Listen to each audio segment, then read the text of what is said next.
Hello, good evening, everybody. Welcome to an inaugural experiment. I am something of a scientist, yes. Some of you might know me from videos unrelated to anything like this. Others might not. I'm going to be playing Unreal today because I really like it. I've been wanting to play it again, and I thought I would stream the experience because that's what people do in the 2020s. They just stream everything that they do. Stream of consciousness. Yeah. So Hi, I'm Skelzor. I'm here so Reckon doesn't get lonely. I love having cute little names for all of my projects, so I've decided to call my streams the Rec Room because it's just a cozy place to hang out and play video games. And my friend Skelzor, who's no stranger to this channel, decided that he wanted to also hang out. And anybody watching is also hanging out here. We did a playthrough of Unreal, it's on this channel. We did it in 2016. We did.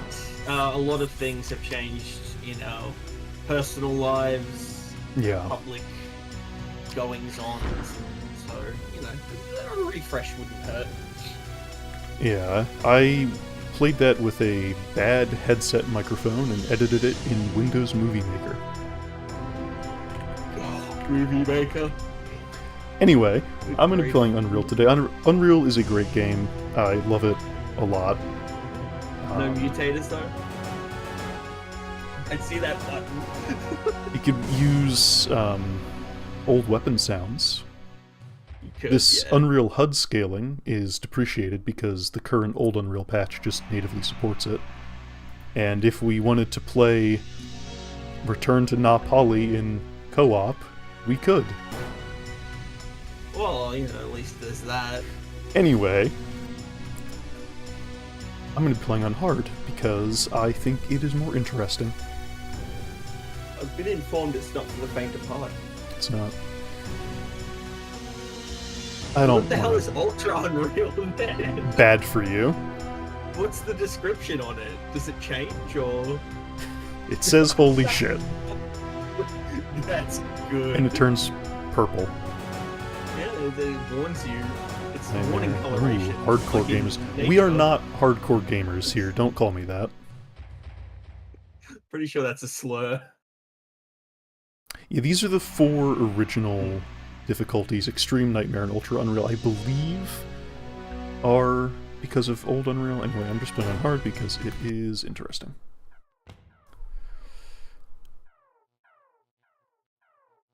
Unreal! There it is. You've it's 1998. You've just gotten home from seeing Armageddon in the theater, and you've booted up Unreal on your. What was the card of the time? What was the box in? Better than a 486. Prisoner 849 escaping. Hey, that's us. That is us. We're Prisoner 849. This game wastes no time. No time at all. It is kind of classic in that sense, you know. Obviously, the big comparison is Half-Life. Also 1998, a mere 4-5 months later. Half-Life gets a lot of credit for, you know, breaking down the walls of the genre and doing everything differently, and I think this game did a lot of that first. Let's read some translator messages. Remember, be kind to your cellmate. Violence will not be tolerated. Well, cellmate to cellmate violence will not be tolerated. Presumably the guards are allowed to hit you all they want. Yeah.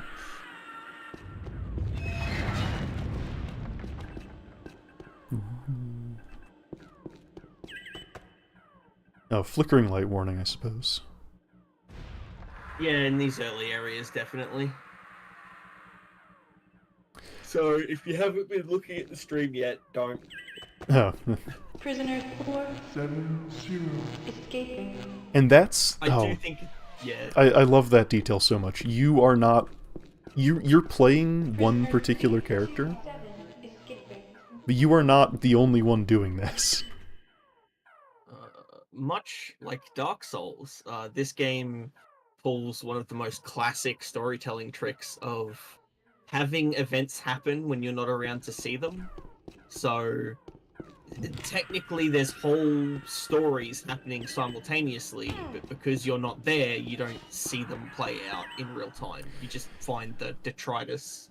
Yeah, and that's one of the things. Like, Half-Life is like, oh, Gordon Freeman, he's not an action hero, he's the everyman. Prisoner 849 is way more of an everyman. Every woman. Everyman, parentheses, archetypal. On what skin. It depends on what skin you have selected, but the woman is default. So yes. Therefore canon. Technically has a name, is called Gina by the skin selector. I was about to say, yeah, is it like the model name or something? Yeah. James Kavanagh, ready for electrocution. Oh. Man, it must suck to be that guy. Not getting anymore. Executed right before a crash that lets everyone escape the ship. I think he was already dead. Well, presumably, but that's what I'm saying, is that the execution would had to have taken place before the ship crashed. So...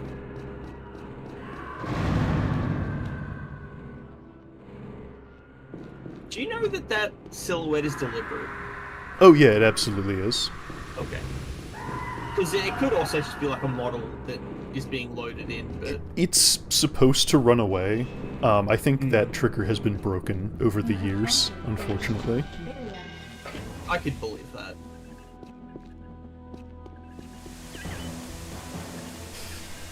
First Officer's Log, Vortex Rikers. The Lord. prisoners have become more and more restless as we get closer to the prison moon. Security says they have the prisoners under control, but several have had to be taken to med lab for treatment. You know, I preferred the Vortex Rikers after the Year 2 refit. That first year was rough. Not its best moments. Yeah, you could see the walls shake whenever someone like ran instead of walked. Captain's Log S. Kroon. Vortex Rikers. Altering our course may have proven detrimental to our mission. We are caught in the gravitational field of an uncharted planet. I have ordered the engine foreman to divert power to the drives. So this is your explanation of what's going on. No one sits you down and talks to you. Oh, that guy was still alive and now he's dead.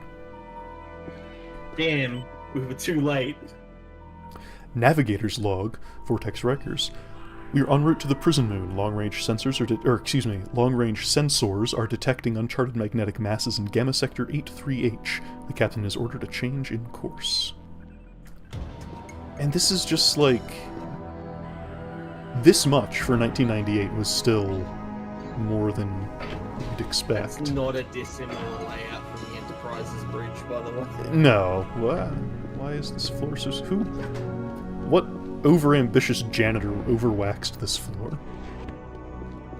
No, you see, they make the prisoners wax the floor, and it's like a punishment detail, so... Also, hey, look, real-time, ray-traced reflections! Absolutely. Well, yeah. I actually think it's they're doing the duplicate trick, but there are... No, they're actual not. No, they are? Okay, well, there you go. Yeah, if you That's go down crazy, there, then. there is nothing under this. And it can also be used for mirrors. Well, there you go. Look at that. Yeah, I can't believe NVIDIA stole technology from 1998. This is because I have a 4070 now. Yeah, yeah. You really need to get all 30,000 of those frames. I am limiting it to 60. Don't worry. You probably should. You don't want to set your house on fire.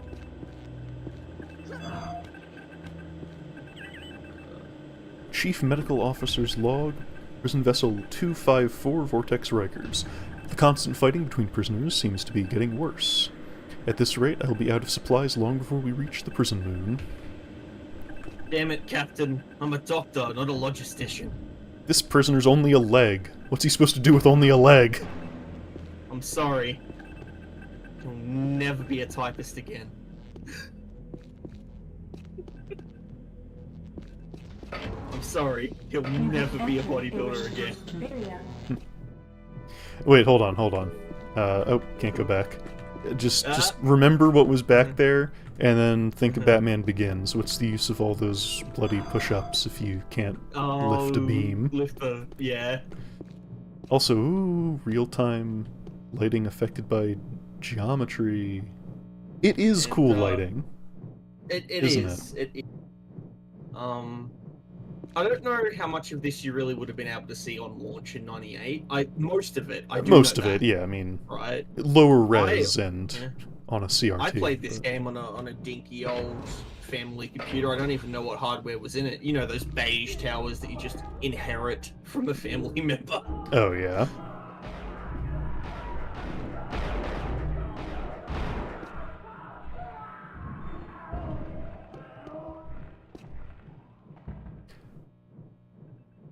First look at some other living people, and what was that? Oh! Our second glimpse at a mysterious figure. Again, like, it does not have the flashy build-up of a Half-Life, but more than Quake 2. Right, and that's what you're comparing it to back then. I don't think any of those guys are going to be in Unreal 2 The Awakening. None of them should be. Also, hey, that thing actually showed the course alteration. I didn't even You know what? That. Yeah, that's a good point. This is the sort of thing you're getting out of this game. This, like, visual storytelling. Which... Unreal... I mean, you know, the text is nonsense. Oh, yeah, the text is nonsense, this is the star charts showing them changing course. Because, presumably, the top left there is the planet that they got trapped in the gravity well, right? And that's why it's showing all that crazy shit on the right. It's like, hey, we didn't know this was here, panic. Right. And again, this was 98. Quake 2 had been a year prior as far as other big-name single-player first-person shooters with campaigns. And just getting this much more detail about the space you're in was big. I mean, this thing's competing with what? Star Siege Tribes? Yeah. Also, volumetric fog? Now, this game, I said this back when we did this in 2016, but this game is very much in the, it's just a tech demo. Because, let me reiterate what I said back then, everything was a tech demo in the 90s. It's funny, we're far enough away from it, I can say that a lot of people playing games now probably weren't around or don't remember because they were too young, that video games were more of a hardware arms race for a long time. It was programmers competing to show who could do the coolest thing. Oh yeah. I mean, that's what Quake 1 was. Yeah. You know what's funny? What's fun about this is that you can actually ghost through this door and you're back into the bridge area. Oh, it's like a shortcut in Dark Souls. Also, we'll be seeing a lot of it, but colored lighting. Oh, I love colored lighting. We need to bring it back. Games games look beautiful nowadays, but they do not look the same, and I think that is a move away from this colored lighting. People think it's garish and They're too wrong. much. They're They're wrong wrong. about that. They're wrong. Does your dispersion pistol do the colored lighting thing? It will, but It does. Yeah, look at that. It's a mobile flashlight. Yeah. Eat your heart out, Halo. Yeah, and just as we've been going along, we've been finding these translator messages. This game does have text logs. None of them are to us. System Shock had been out. System Shock 2 would come out, I believe, 2 years, a year and a half after this, in like 2000-ish. But this was doing text logs like System Shock 1, but they're not to you. None of them are to Prisoner 849. They also didn't force their programmers to voice them. That's true. But it is funny when that happens. It is. So yeah, here's the first level of this FPS from 1998, and you don't fight anything. It's so... the pacing is so neat. And we step out onto Na Pali, and it's like, look how big this space is, there's birds up there, there's this weirdo, he's not doing anything to you, it's just an animal. I played this a couple of years after it had already come out, right? And I was impressed even then. When I say a couple, I mean more than a couple. Mm-hmm. Even then, I was impressed by this game. So something we get here from this text log, Guard R. Beejel, excuse me.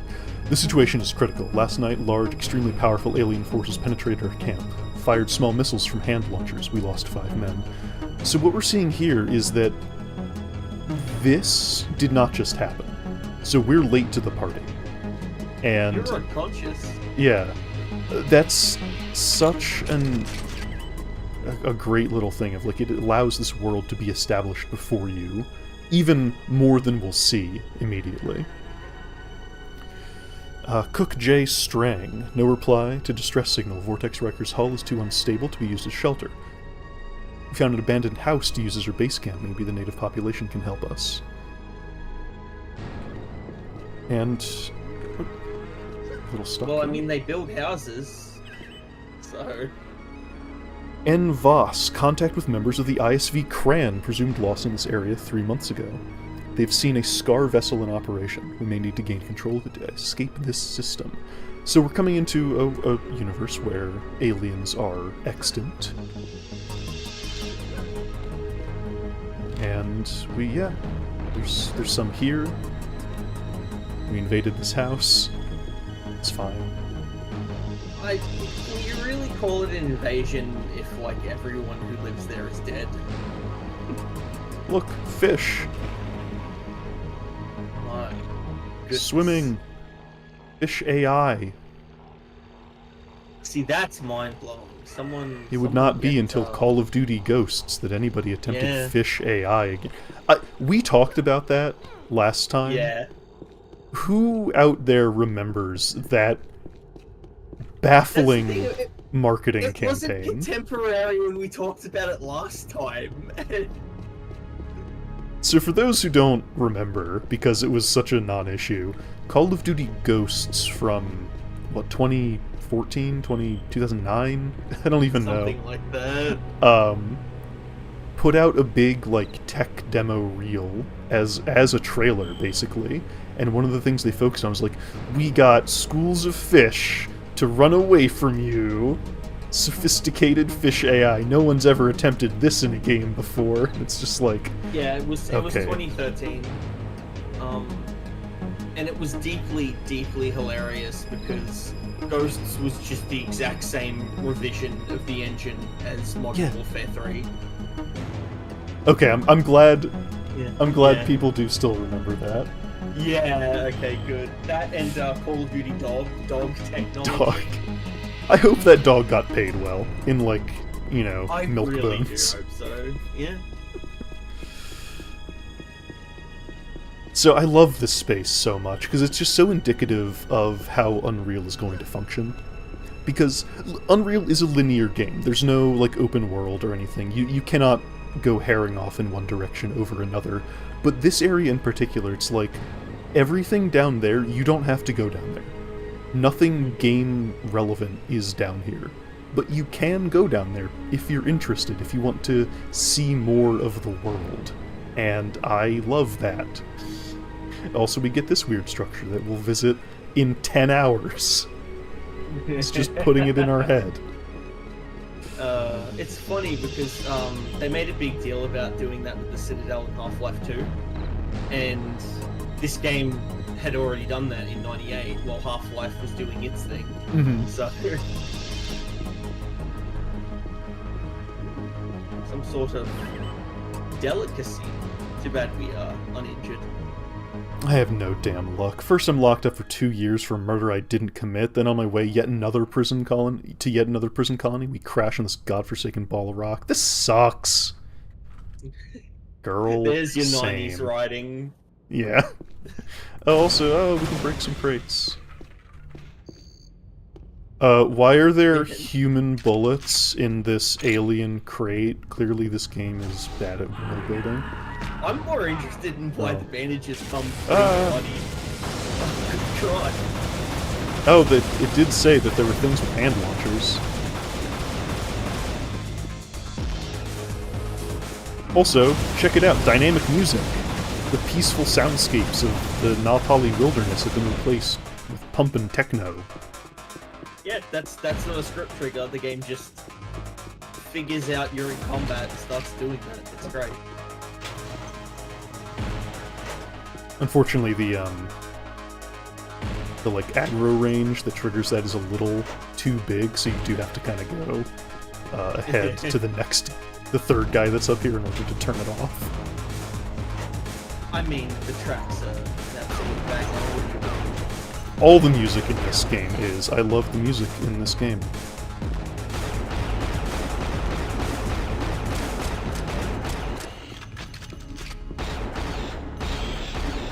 You know, it says a lot about these guys that they have little missile launchers and they choose to run up and punch you when they see you.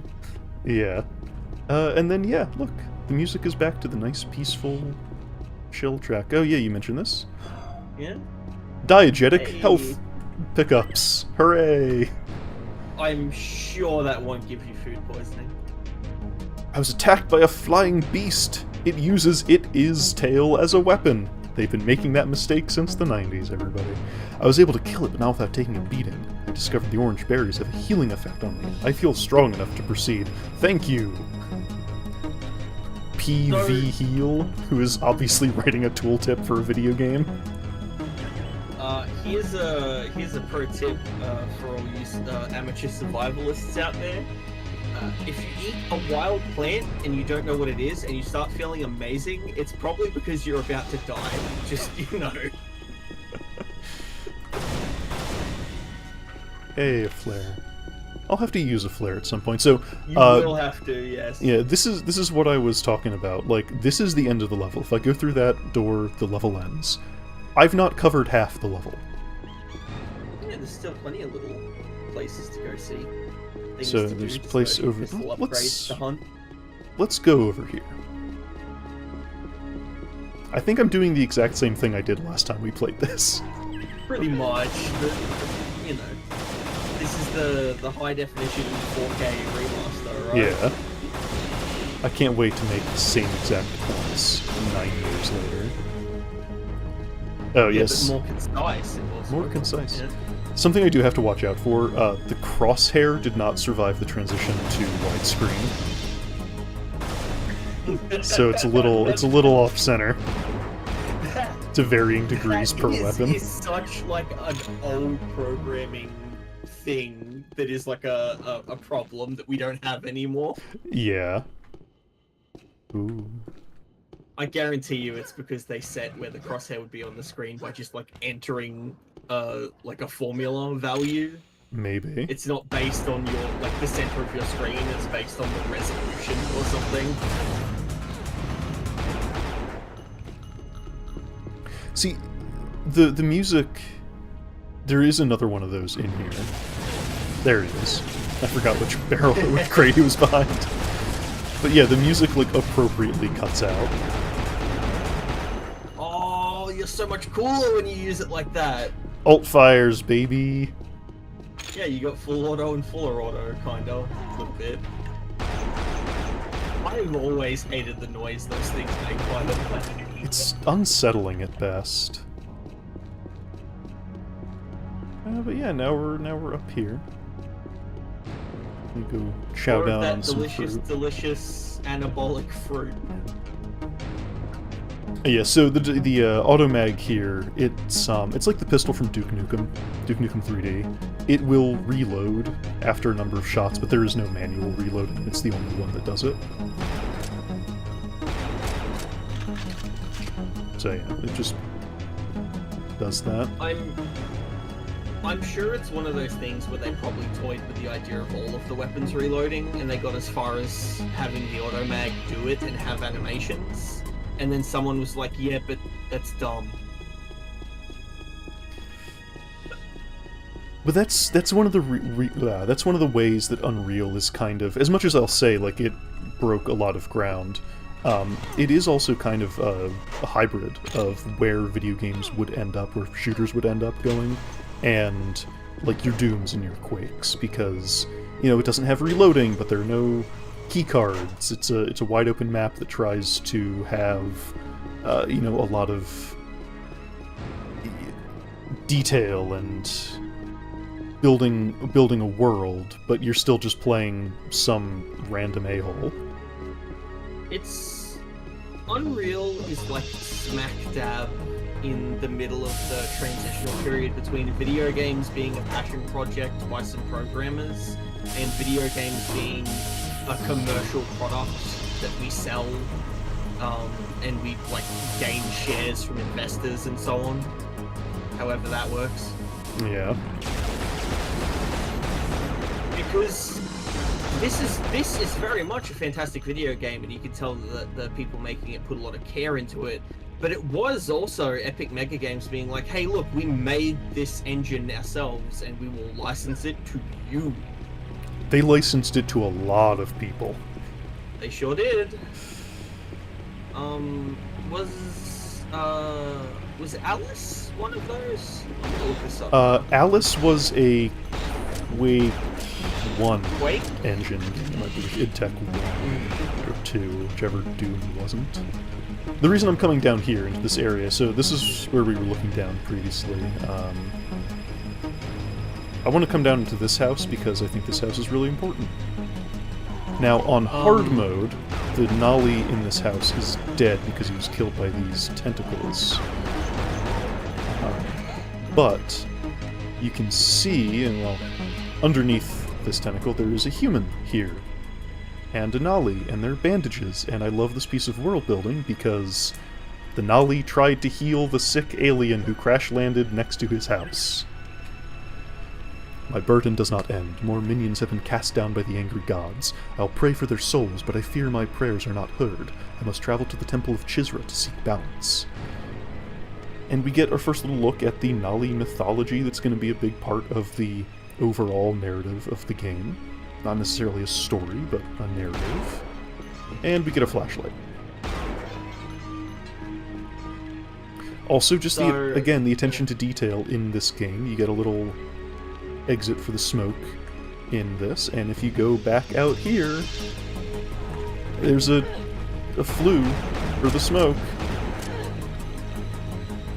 They didn't need to put that in, but somebody was thinking about it. This area is crazy. I've forgotten how much stuff is just in this first level. Yeah, and again, none of it matters. You don't need to come here at all. You could have gone through that door. You wouldn't even know any of this was here. So I actually looked it up. So obviously Unreal and Unreal Tournament for the Unreal Engine 1 revision. But then also Mobile Forces, Tactical Ops, Assault on Terror. There was Klingon Honor Guard. Oh yeah. XCOM Alliance and Enforcer. Clive Barker's Undying. Mm-hmm. Apparently there was a Wheel of Time video game on this engine. Wow. Oops. And the most important thing, Nerf Arena Blast! Yup. But also, less importantly, Deus Ex was this revision. Deus Ex. Oh, it'll never catch on. No. I don't like it when Sorry, video Bob. games are political.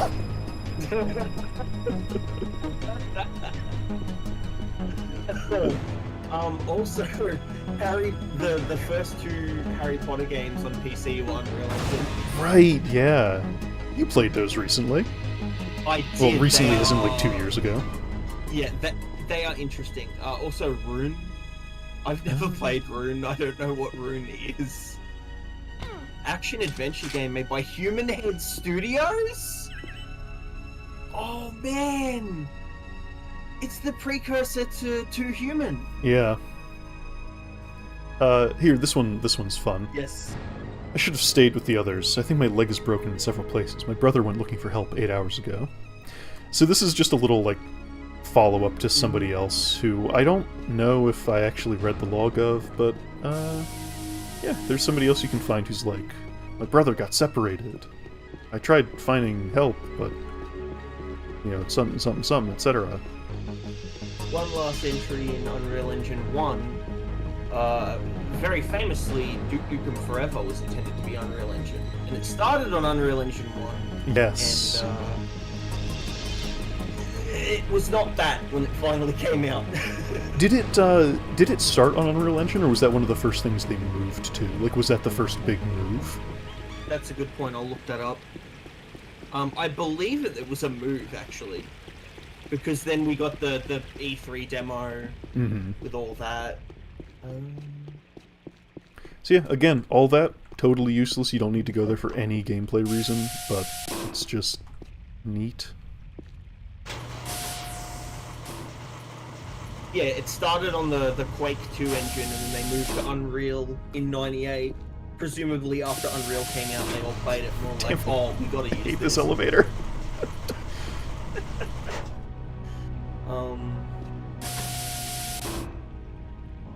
Okay. Alright. So yeah, they moved it to the Unreal Engine, and then everyone who was too busy playing World of Warcraft to actually finish the game, so... Okay, that closes. Should... Oh my god. This, I appreciate... unfortunately, yeah. I appreciate what they were trying to do. There are too many moving parts, not like Yes. physically moving. Literally physically moving. They're all used as individual triggers. So it's trying to do a Yes. lot off of one thing, and it's... Sometimes it gets confused. See, that is an interesting artifact of this game, is that they're still doing the Quake-style physical interaction with moving parts to make things happen. But Yeah, you they're just also dead set on doing as many triggers as they can to make it seem like, you know, more is happening than you're just pushing a block into the... Yeah. The game loved its movers. That's what they're called in the engine. Pretty self-explanatory. Maybe that was a little condescending. Game loves its movers. You'll be doing a lot of that. Also, I can tell that this was a map that they didn't revisit later, because the elevator buttons are giant cubes. They didn't, like, reshape them, because there are, air quotes, circular buttons later on. Yeah, and ones that are just like arrows as well. It's just kind of jammed into the texture there. It's funny. That's something I feel that we've lost with video games becoming big money, big business, is for everything we've gained, you don't really have that sense of the designer's fingerprints anymore. And not even necessarily, oh, American McGee made this map, I can tell because it's full of barrels and arrows. But like, more that you can tell the thought process behind how something was made by looking at it. You know? You can see something and go, oh, this was unfinished, and they didn't come back to it. Yeah. Not even unfinished, but like they just had different ideas as the game progressed and as they made more of it. Yes, as they got more confident with their tool set, they didn't come back. And you can find some examples of that now, but it's not as common. A lot of video games are designed by committee and feel like they're made by nobody for nobody. Now, IMO, BT dubs. It is BBQ. definitely less of a personal experience you're getting. Force field control area, written in a strange alien language that our universal translator can translate for us. It's a good thing that it uses similar structure and writing to all other known languages, English. You know, I don't even think it's a simple replacement cipher, because it's only 4 characters. It's not 1-to-1, but yeah. You can also see, I use my flashlight there a little bit. Flashlight run out really quick. Yeah. And it's also doing the very classic, applying a gamma boost to a sector you're pointing at. Yeah, it's individual clusters of vertices, not actually light. They do their best to blend the vertices. I think it's better in old Unreal now. Yeah. It used to be much harsher. I remember the flashlight in Half-Life being more impressive, but it was a marginal, like, jump in quality. Yeah. I went the correct way, but if I'd continued going a different way, we would have seen that there was a force field. You're just too good at this game. Yeah. Oh, look at these awesome caustic effects. Caustics in 1998? Are you kidding me?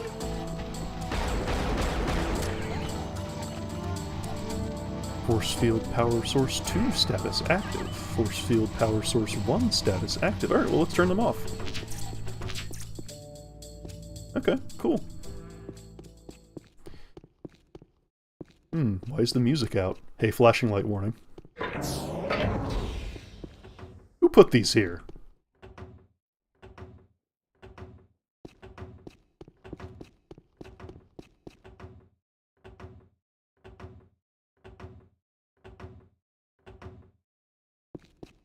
You needed those. Oh god, what is it?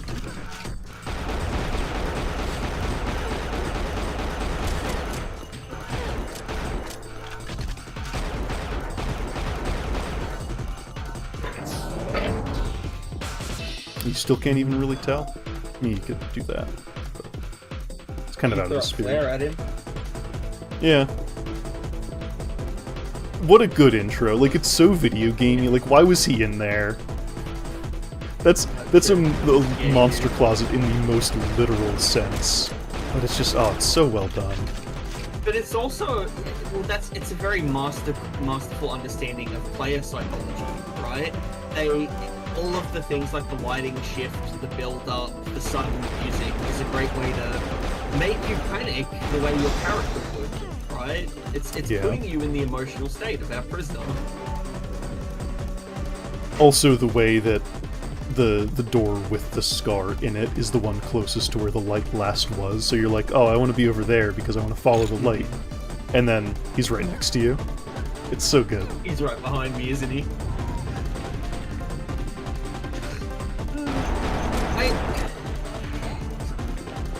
Is that sound reverberation? Is that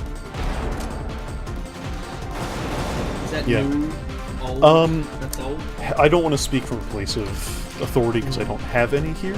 I think old Unreal Team is trying to get EAX back into the game. So this game did have EAX, so it would have worked that way, which is... Yeah. See, that's something I always forget about with these old games, is EAX. It was such a different landscape. Like, obviously Unreal was sold on its graphics. Everything was back then. You cannot escape that. But it was doing so many things. EAX is something we lost because you can't use it in a magazine ad to market the game. Yeah. Harobed village is on the other side of these mountains. I will wait until the two suns have set and proceed through the Rajigar mine. It is the only way. And again, look, a Nali and a human. Rajigar Mines? That's where we are. It is. Presumably. Yeah, it's the name of the level. Warning, force field deactivated. Intruder detected in section C-6. Eliminate any unauthorized presence. That's kind of the only reaction to you as a character the game will ever establish, which is just, you've done something and things are immediately reacting to it very impersonally. Something else that I don't like about the insistence that Half-Life is the first everyman game is that, like, Gordon becomes the main character very obviously. You know, the Marines call him out by name. It's not even very gradual. I actually replayed Half-Life quite recently, and the shift from being a guy going into work and pushing a cart to all of the scientists and guards being like, you have to go solve all our problems, is almost instant. Yeah. The second you pick up the handgun, you are the main character of the story. Definitely.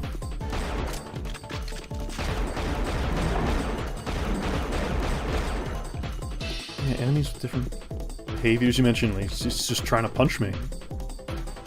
And he does. He's very angry. No, wait, that's your Dark Souls 3 character. The 2016 deep cuts here. Oh, it's a Nolly.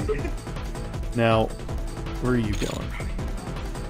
He's motioning for us to follow, because he's peaceful. So if we do follow him and don't have him get killed by an alien, he will unlock a thing for us. Unfortunately, he's going to be killed by an alien. Or a predator. NPCs that if you can keep them alive will reward you with secret stuff. Gabriel is such a hack.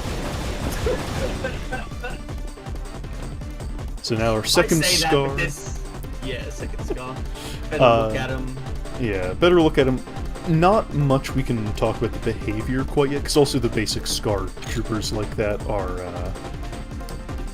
they're simpler enemies. They don't really have the AI in them to dodge and move around. So he's trying a little bit. But yeah, if you keep the Nolly alive, because he's positioned in such a way that you'll probably just shoot him if you've never played this before, you can get the Stinger early, which is a rapid-fire option. And your first shotgun? Yeah. Intruder detected in sections C6 and D8. All personnel are responsible for patrolling their local area. The Stinger is also interesting because it shoots crystals, which is like a fun sci-fi concept. Realistically, terrible idea to use. Oh yeah, they're not aerodynamic at all. Important, though, it is not a hit-scan weapon. Your only hit-scan option for quite some time is this low-damage, medium-fire rate pistol. Lava effect.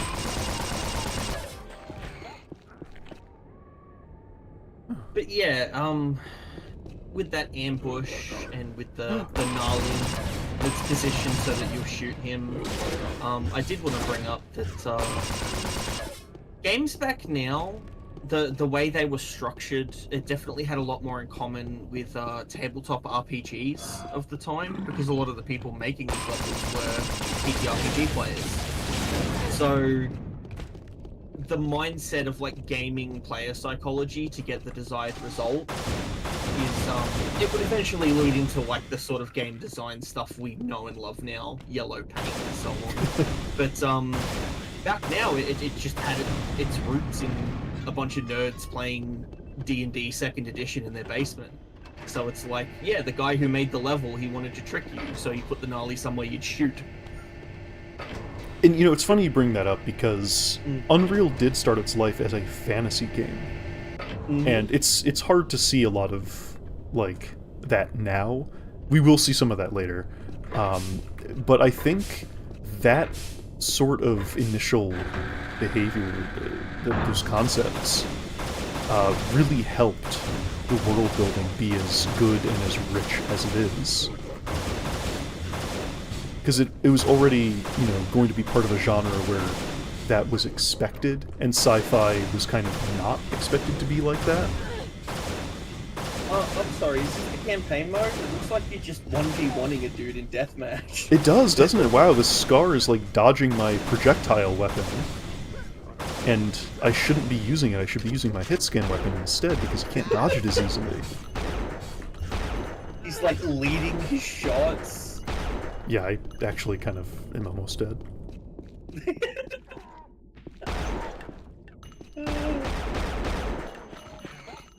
Yeah, one of the reasons that I was not impressed when I first played Halo in 2003, when it came out for PC, was that I'd spent 4 years playing UT99.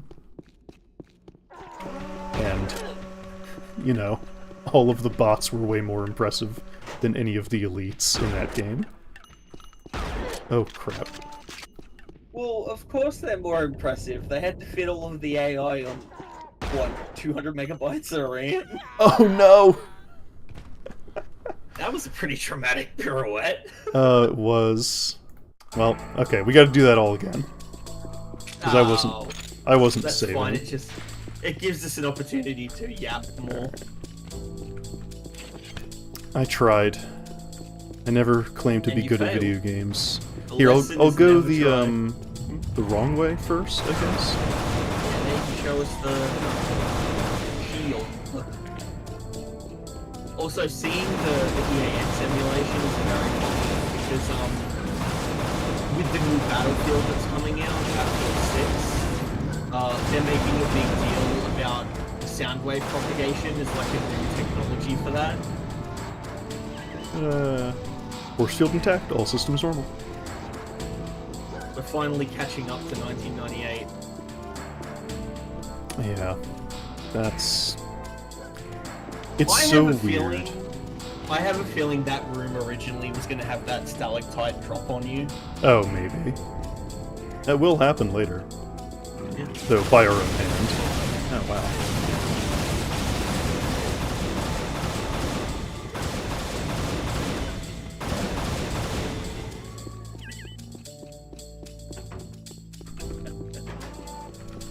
So yeah, I am playing on hard. The game is pretty deadly. And I was kind of screwing around with that Scar earlier to show off it dodging. Mm-hmm. You say pretty deadly, and it is, but there is still quite a generous margin for error, right? Oh, yeah. It's not like modern hard games where you make one mistake and it just sends you back to a checkpoint. Yeah, also, here's something I didn't comment on earlier. Yeah, 3 dead bodies here, almost like it's foreshadowing.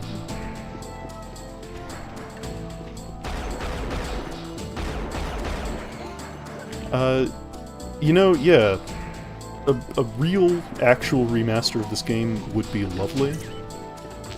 Unfortunately, Epic has publicly disowned all Unreal games. AI upscaled textures, maybe not so much. Hi, good friend Finch. Friend of the channel. Friend of the channel, Finch. Poking fun at stuff. But you do give me an opportunity to talk about something. There is a guy out there by the screen name of Krulor, excuse me if I'm saying that wrong, who is doing a essentially one-man total ground-up remaster of this game, rebuilding all of the levels.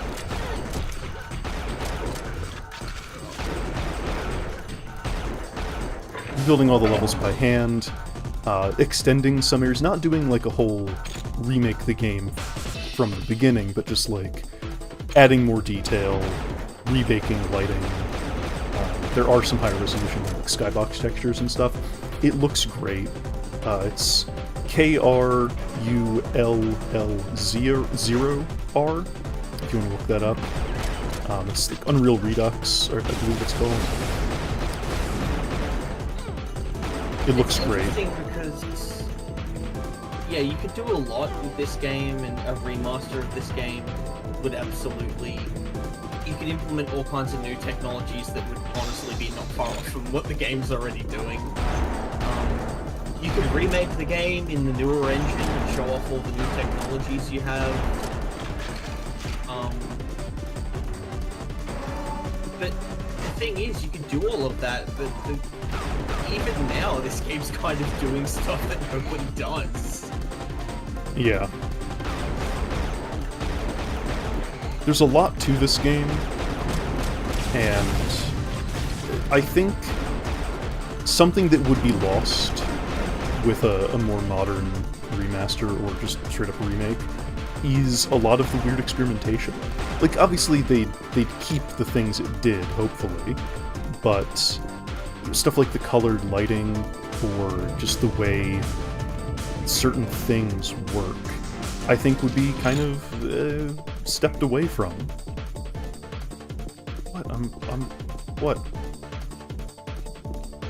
Also, with Epic publicly disowning the game that Foundation, its engine monopoly.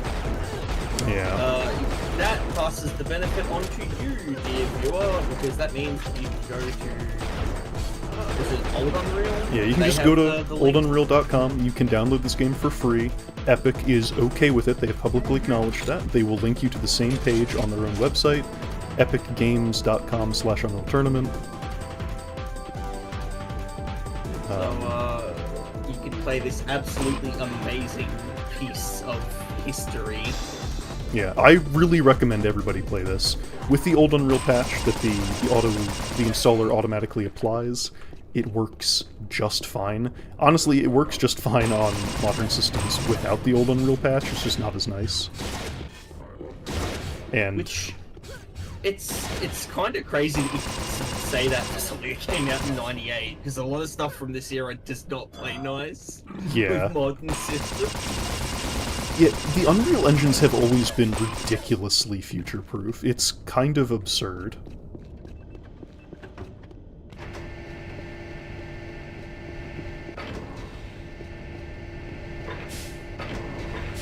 Yeah, there's the...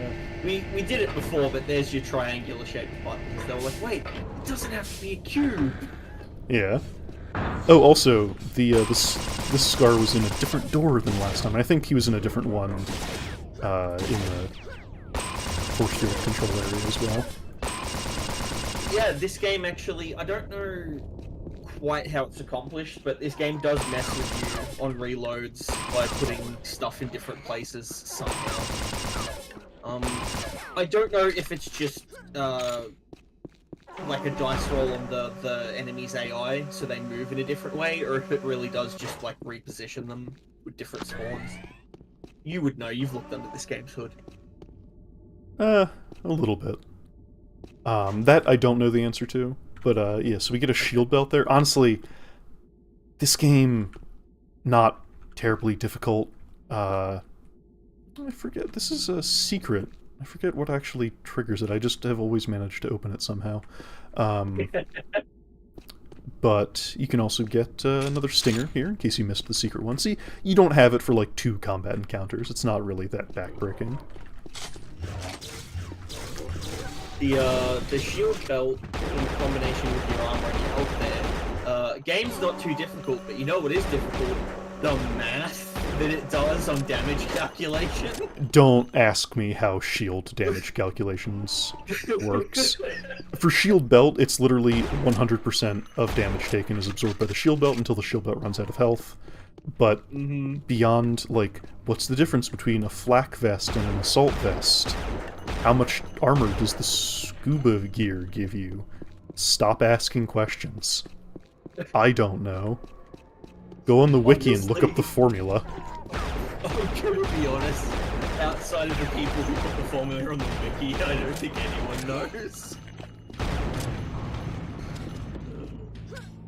And you know what? That's probably a leftover from when this was a fantasy-themed game. Maybe. Right? Oh my god, look at that! He naturally uses cover! How does he know? Actually, how does he know? Can you just designate brushes as, like, a thing? Or is he just that good?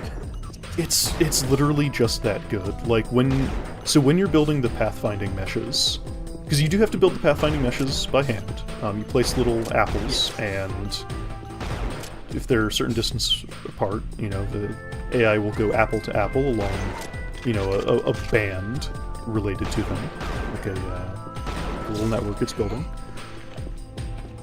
But if it sees an obstacle, like it'll recognize that there's, you know, a solid object between it, and it'll just not go there, but it will be like, I can use this as cover. See, now for young people who just, you know, they play the modern video games on their pre-built PCs, the idea of AI in 1998 recognizing solid objects as a thing that's in the way is kind of shocking. Yeah, once... I forget his name. Once that guy invented ReaperBot, things changed real fast. Like, remember, in Doom and Doom 2, 1993 and 4, enemies just walked towards you. That's not true. They would use a dice roll and occasionally move in a 45-degree angle towards you. That's fair. Oh. Okay, another Nolly, but there's a Scar around the corner. I didn't let him play it, but you could... Wasn't... Yeah. That guy wasn't just waiting in a closet to bushwhack you. He was doing something. He was doing something. He was pressing a panel. And that's another thing I love about this game is just environmental building. Nobody... Not always... but nobody's ever just kind of waiting for you to show up. It's such a great thing. Does that mean he was a non-combatant? Was he just, like, on the day shift and you blew him away? I mean, he was ready to throw down, so... Yeah, but that could just be, like, the Scar culture, right? It is. They're just another warrior race alien. Let me actually go ahead and see. Yeah. Is it too soon to get into Scar hybrids and stuff like that, or...? Yes, Scar hybrids are not in this game. Okay.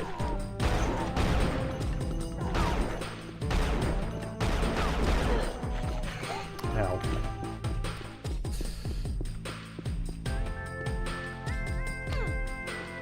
I just couldn't remember if it was like, these guys were like TOS Klingons versus like the TNG Klingons that come later. There's a spin move? Oh my god. Yeah, so that guy snuck up behind us and dropped down, which is the fiction it wants us to believe. He knows a good trick. That's where we were previously. Much like Dark Souls. I appreciate. Uh-huh. Okay. There was a translator message that said, oh, you know, watch out, areas are unsafe. But look, this is the reason I was saying this game's not that difficult. Here's another shield belt. Honestly, you can keep yourself pretty well in shield belts for a lot of this game. I think he killed the Nolly. Oh god! Yeah. He will not be in Unreal Tournament. No. I forget what that Nolly opens. It is tough. He opens this. Yeah. It is tough to keep him alive. You kind of have to... I think it's a new weapon. I think it's just goodies. It's just goodies. It might be the first dispersion pistol power-up. Oh, well, you should reload. You need that. Four-armed other Nolly, a reference to John Carter of Mars. They might be. I admit I've not read John Carter. Oh, are the Nolly like Tarks? Kind of. Not. The thing is that the Tarks in John Carter were a warrior race. So in this game they are like peaceful pacifists. So if they are a reference, it's them deliberately inverting what they were in that book.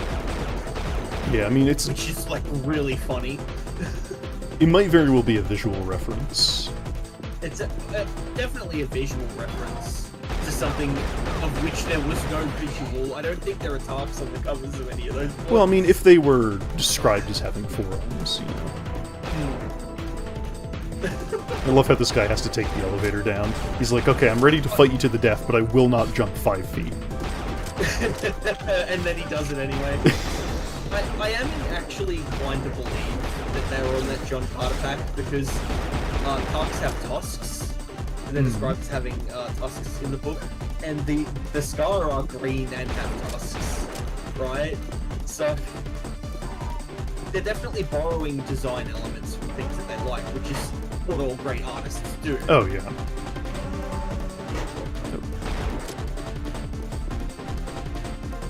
Ooh, I only have 11 bullets left. Forget about I me? also think that maybe the forearms was just a way for the animators to flex, right? That might have been it.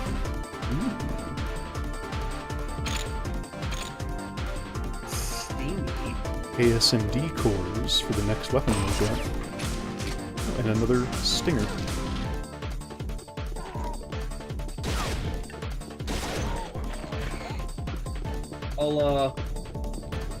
I'll leave you to the slaughter. I've got to refill my drink real quick.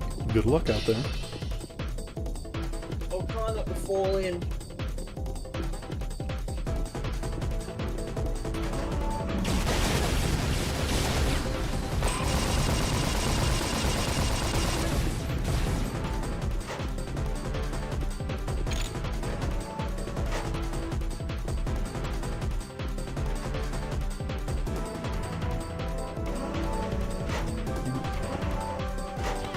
I want to go in, please.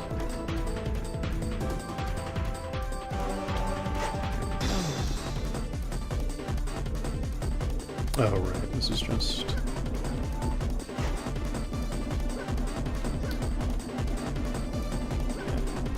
Ah. Oh my god. I made it. I did not fall into my well. That's good. Fresh assault vest. Okay. So I think, yeah, if we try going... That's locked.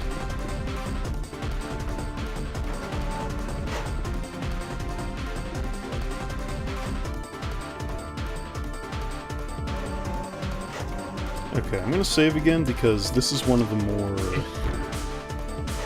90s video game sort of things. I think you just have to, yeah.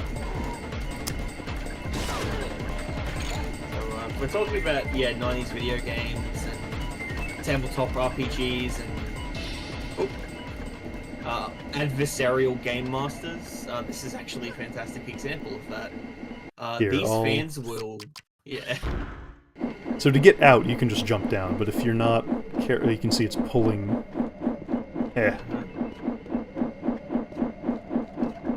So if you're not careful... Instant, unavoidable death. There are not a lot of environmental hazards like this in Unreal. Obviously there's like lava, and some of those bridges would collapse and dump you into the lava, but... There's not much in the way of, like, crushers,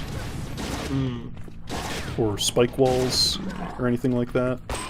One of the reasons Return to Na Pali is so unkindly looked upon is that it brought back a lot of cut levels from Unreal when they were still trying to figure out what the game was going to be like, and it has a lot of those very video gaming stage hazards. Like, there's a part in Return to Na Pali where you're going down a conveyor belt, and there are just giant chomping blades. It's just like, why do these exist? Right, exactly. But yeah, you mentioned previously, look, this guy's pressing buttons. He's just working his 9 to 5.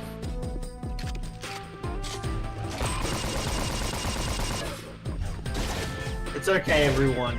He works the 9 to 5, but the whole time he's thinking of all the war crimes he'll commit on the local population when he gets off.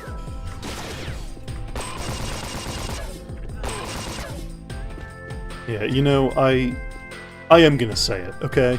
I said it a little bit. You're never gonna get this behavior out of an elite from Halo. They will never No. jump from one piece of geometry to another because, well, one, Halo doesn't have verticality built into it at all. But they're just not as smart. They just were not there. The trick that Bungie played is they seem smart because they always pair them up with like grunts or something, and because the grunts react to stuff as well. Like it's one of those smoke and mirror things where you can make something appear more complex by giving it more moving parts. Yeah. What do you think the market value on Iridium shards is? I mean, it's gotta be high enough that, like, you know, multiple companies can make their living. So you're just shooting dollars out of your gun here. Basically. Hi, You know, Mr. now Molly, that- what do you... Now Oh yeah, that, they can float. Now that Victor has pointed it out, looking at the Nolly, they really do look like Tarks.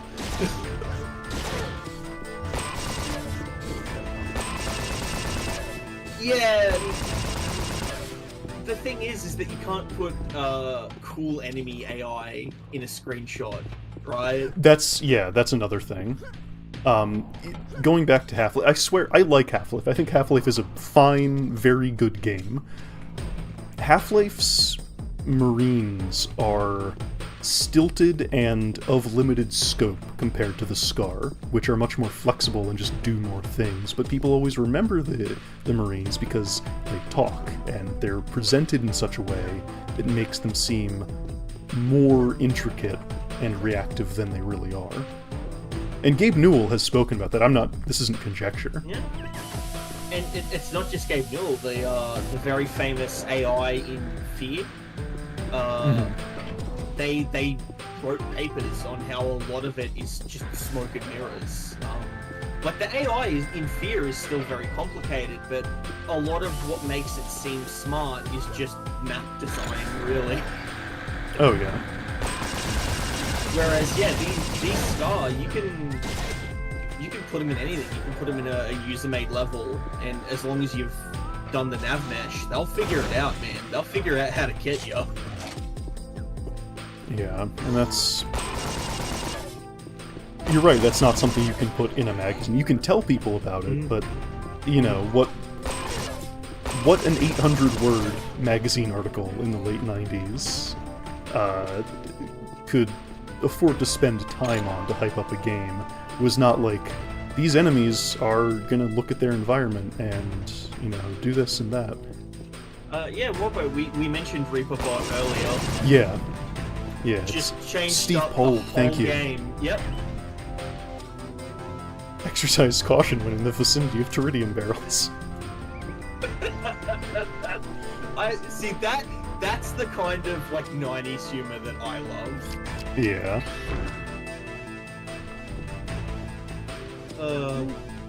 Always afraid that's gonna go out from under me. I know it won't, because the button's right over there.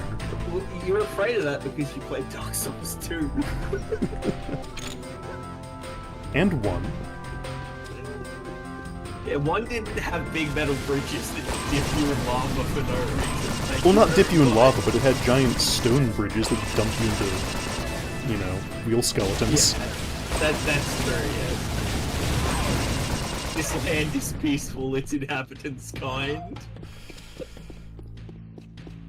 I have to remember I'm playing this game on hard, and I should not just be tanking brute rocket shots.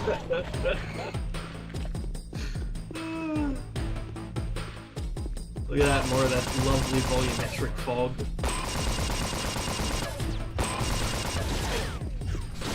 And again, this is level designers just doing everything they can to impress you, because you're going from a well-lit area to a darkly lit area with a flickering light to another well-lit area but fog. Yeah, I don't know why there is fog down here, but there is. Now it's gone. I don't know, maybe it's just like where the pipes cross over. I don't know, it's a mine, it could be a gas leak. Don't stand there I too don't long. know. Good thing I don't have the rocket launcher yet, right? Yeah, see, here's the thing. That guy knew you were there and he waited. Yeah. Hurt me quite a bunch, too. Because he's not just standing there. He like has, I don't know if he patrols, but he like has an idle state. But once he activates, he will actually just wait. Yeah. And again, you know, the level design is something that really enhances how these bots are used, because you could just put them in a room and they wouldn't be terribly impressive if it's just like a flat box. Halo, again. They'd still do their whole juking, driving, dodging stuff, but yeah, they wouldn't run away or set ambushes or anything. Right, they couldn't use anything as cover. They couldn't, like, hide behind a wall or go for backup. That's something that these guys can do that is not often used, because there just usually aren't that many enemies per level, and you can make use of it. But if they're aware that there are other enemies like them nearby, they'll, like, run and go get their attention. Which... wow. Right? It's not just, you know, waking up because you fired a weapon in the same sector. Look, another shield belt. From Doom, baby. Oh, wow. I forget. You just... yeah. I mean, you can strafe jump in this game, can't you?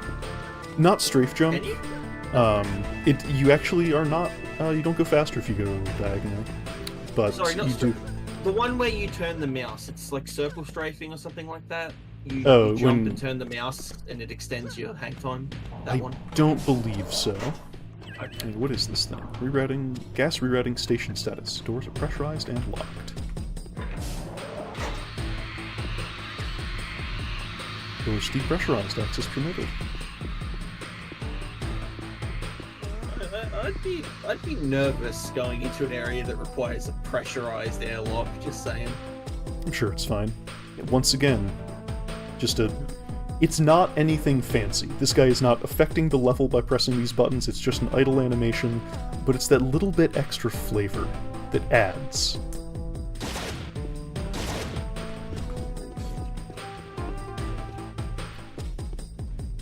It's funny, because for all of the praise that Half-Life gets, outside of that, like, opening, I actually cannot personally remember an instance of any of the enemies just doing something before you show up. Like, every time you enter an area with enemies, they are already aware of you and trying to kill you. Yeah. And you can say, oh, but the scientists and security guys, yeah, but they're not enemies. They're explicitly put there to make you feel like they're interacting with the world. Yeah. And also, you do get the Half-Life style seamless, you know, level stuff. We're inside, now we're out. Oh yeah, look. It's growing. Now, this is tech. I've never seen anyone do this. If I let it grow all the way, it'll be, yep, plus 29. If you eat it earlier, it's worth less health. It's great. Absolutely mind-blowing technology right there. I think I did miss getting the ASMD in that level. I think there's a way to find one. I've always found it a little funny that all they can sort of do is just float above the ground. I'm sure there was no time to add a perching animation. Yeah, I mean, Unreal's not a perfect game, and I definitely, you know, we'll talk about it a lot. It does a lot, and a lot of it well. But yeah, it's not going to be perfect all the way through. See, this is a good example of what we were just talking about with the AI, because this is a pretty flat area. He was using the tree as cover in the end there, but when he was dodging around, at some point he decided that, you know, the dodging and juking wasn't working, so he just charged at you with the blades out. Mm-hmm.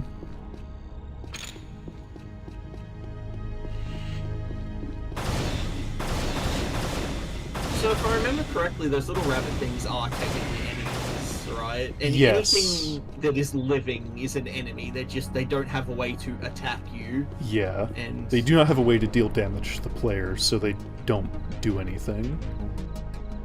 But they just hop around. Hey, that's the life right there. Absolutely. What I wouldn't give to just be a pastoral grazer.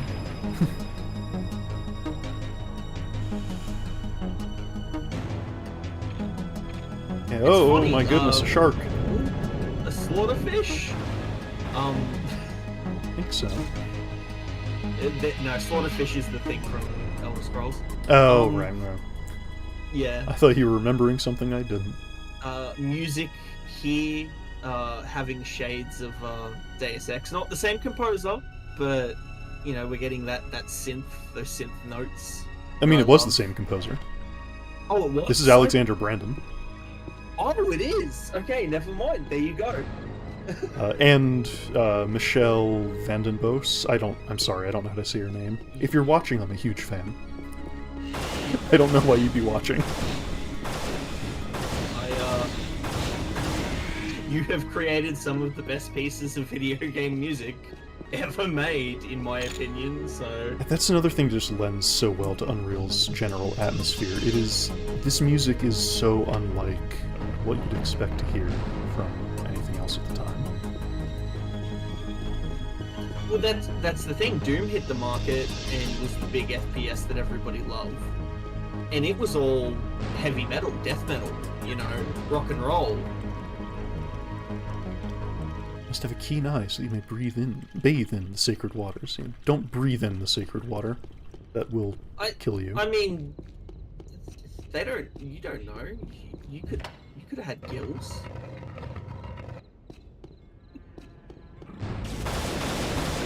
I don't think the Na'vi have gills. No. Maybe they could have expected the humans to have gills. The reason I'm coming back here is because you can open the main door back to the outside. Oh, there's that weird tower again. Just another little instance of being able to go a different direction.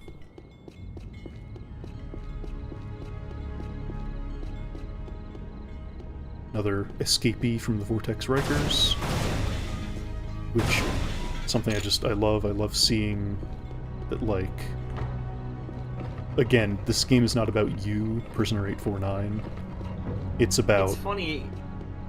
It's about getting off of Na Pali, and everybody else was trying to get off of Na Pali. It's actually one of my favorite things about the original Demon's Souls and Dark Souls is that every now and then you'll find the starting equipment of the classes that you can pick, and it's like, oh, so that's how far this guy got. Yeah. Right? And I love that, and that's kind of what they're doing here. It's like, oh, here's an escaped prisoner, and here's the best they could manage. Yeah. Sorry, I'm reading this backwards. Wood must break free, for that will be the key. I wonder if that rhymes in their native tongue. Oh! Shoot. Oh no, now you're trapped. Wait, what happened to the door? It closed. Alright, hold on. I forgot which one was... oh well, we're here now. Oh well. You can get some stuff if you... And flute. Yeah. But, If I forgot which direction was actual progress. But if I kept going that room, there's a... one of the stone faces was actually a switch. You press it, it opens up, there's stuff inside of it. But, that's a very, like, classic video game problem to have, right? Mm-hmm. Whoa, it's his deal. Now, see, something I will give Half-Life. If this was Half-Life, I could go back to the previous level. Yeah.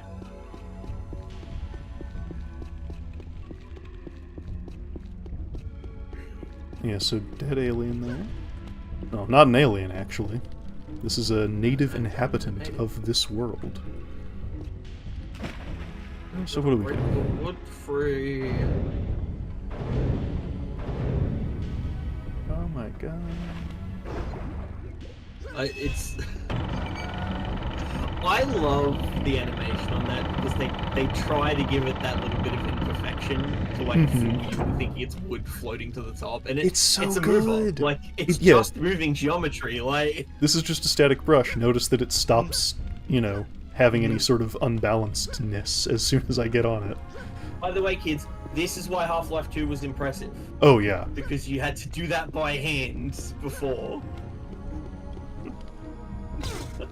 Ow. Oh. I shield blocked it. Wait, how did your shield block? Oh my damage? goodness. Oh my He was goodness. alive the entire time. He was playing dead in pretend. He might be dead for real now. I haven't mentioned this yet. Scar can play dead. Love that. They're real tricksy little enemies. Now, I reckon there is one way to be certain that he's dead this time. Yes, the flies buzzing around him. Well, that and you can turn him into chunky salsa. Yeah. Not yet. I don't have enough. I'm not upgraded enough of my dispersion pistol. Right, yeah, you don't have something that hits hard enough yet. Oh look, another slaughterfish.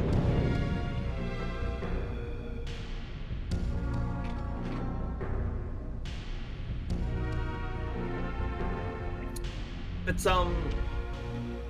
to get back to like comparisons to things contemporary, it's interesting that the big FPSs of this period did diverge so heavily in aesthetic, because Half-Life, which is the huge notable one that came out at the same time, that has an industrial aesthetic, and then once you get to the alien environments, it's very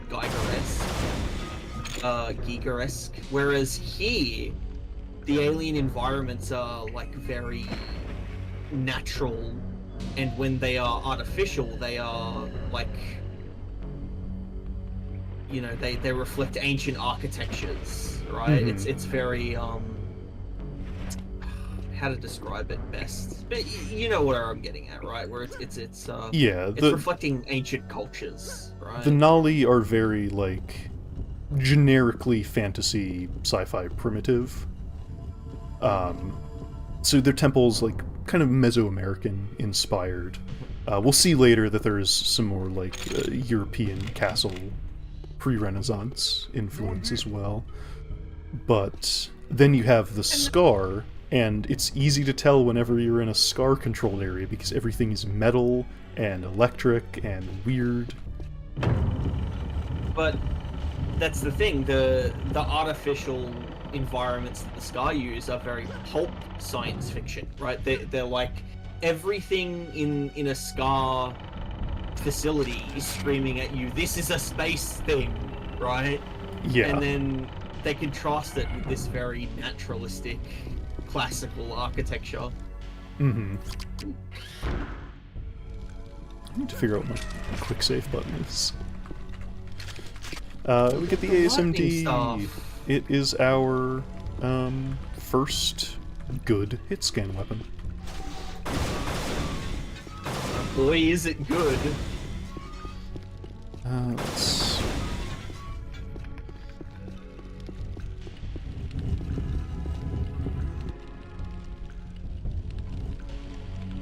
All these scowling stone faces. Can you give us detail on the door, or is it just going to open? Because like, I think it'll just texture. Nope, it has some detail. Oh, Yeah, detail textures. Yeah, the Unreal has a little trick it does with these things called detail textures, which are basically a second texture that gets applied the closer you are to larger texture, and it's just a way to not have it be so pixely. So like, you can kind of see there's a little more noise to this as you get closer to it. It's not on everything. It's on enough things that you notice it, so the things that it's not on, you kind of just tune out. I love this. Oh boy. Yeah. Again. Yeah. The one time that's gonna happen. that stuff is why people were impressed by Half-Life 2. For all you children who don't get Half-Life 2, is that's what we had. That was a big deal in 1998. Yeah. What do you want? Oh, there we go. Only a warrior who wields the Stick of Six Fires may enter the inner ceremonial chambers. Once the Stick of Six Fires is in your grasp, the stone seal will rise. Stick of Six Fires? That sounds like some cool shit. That sounds like I need that.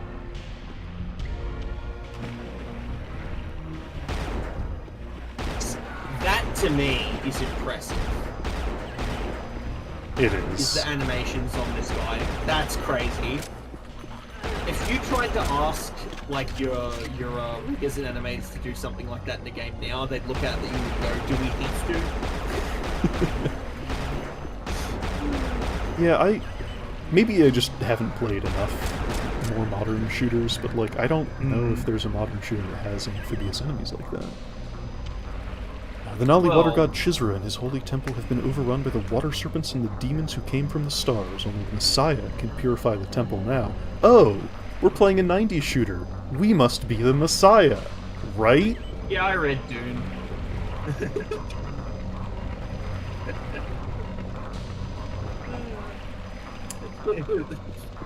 You're playing as Lisan Al-Gaib, the Mahdi, Kwisatz Haderach. Ow. I got shot with an arrow. And you almost died into an arrow trap. See, this is what you were saying, though. Like, there is Yeah. this TTRPG. Everybody was just nerds playing D&D and making video games about it. Yeah, so we put an arrow trap on the elevator to get... for no one except the person who made the level to get a giggle. Like...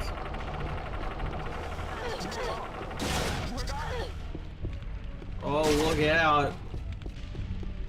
Daikatana's gonna get you. It's not loud enough for Daikatana.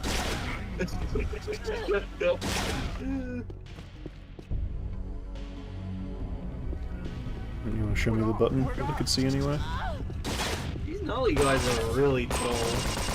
They are.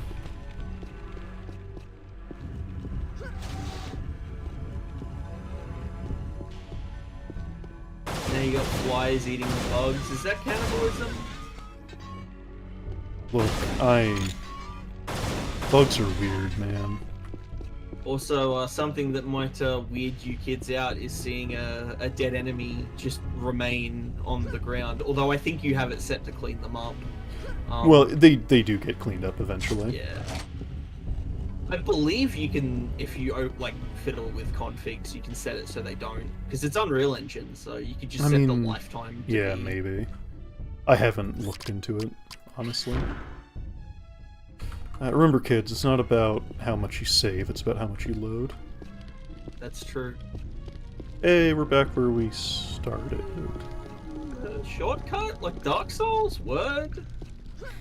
Appreciate Sorry, it. every time I bring up Dark Souls to anyone watching this, it's just to jab at Reckon. It's because of right? me. That's... Because when we were Yeah. playing this for the first time, well, the two of us were doing our playthrough back in 2016. I brought up a lot of the ways it is much like Dark Souls in some of its environment design and narrative design. You know, some of the things you brought up, like, they're very legitimate comparisons in that, you know, people loved that in Dark Souls, and here it was here, right? It's just, you know, I like to jab my friend in the ribs with my bony Oh, finger yeah. repeatedly.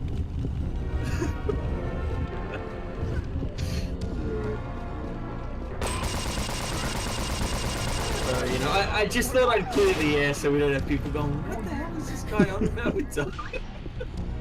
No, I mean, the thing is, ow. Yeah. Right. Movers are fatal, it's the 90s.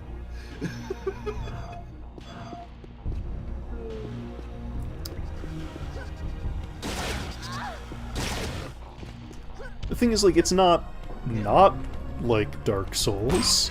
No, it's not. But yeah, the original comparison was more talking about the way the because a lot of people really love the way Demon Souls and Dark Souls let their narrative unfold through secondhand information, and because of that, then we started pointing out how you have like contiguous areas that loop around on themselves. And... Yeah. 1400 hours, Commander Mac Harrison. Sit rep.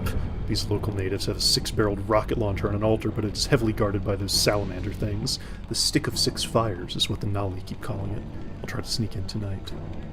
And it didn't work. Where's your face, bro? Probably eaten by the giant dragonflies. Notable and prodigious carnivores, those dragonflies. For sure. Also funny that they call these guys salamanders, that, you know, they've got a lot more in common with, like, axolotls or serpents. Their in-lore, their in-universe name is the Slith. Yes. I hope you guys like them, because this is the only game they're in. Not the only level, though.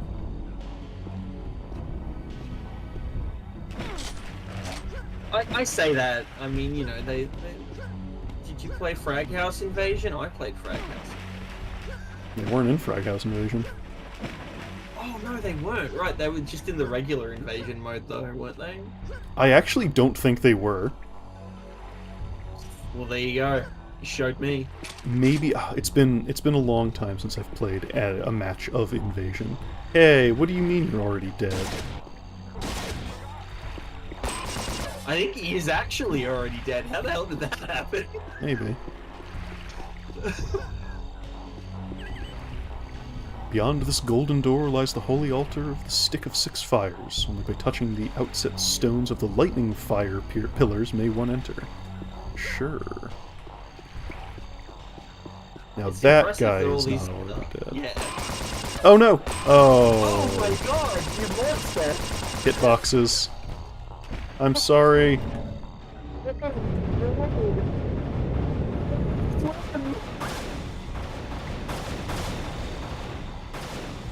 Oh yeah, Nolly can't swim. Oh my god!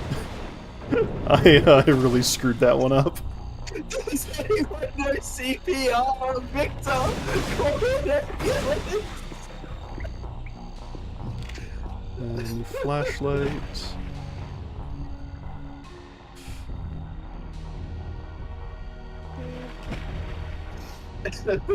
As I was saying, it's impressive that all of this wooden stuff is still here. Well, I mean, there's a distinct, extant civilization using it. Presumably they make repairs when they need to. Yeah, so little thing back there, that's where we got the super health earlier. So we, could have skipped a bit.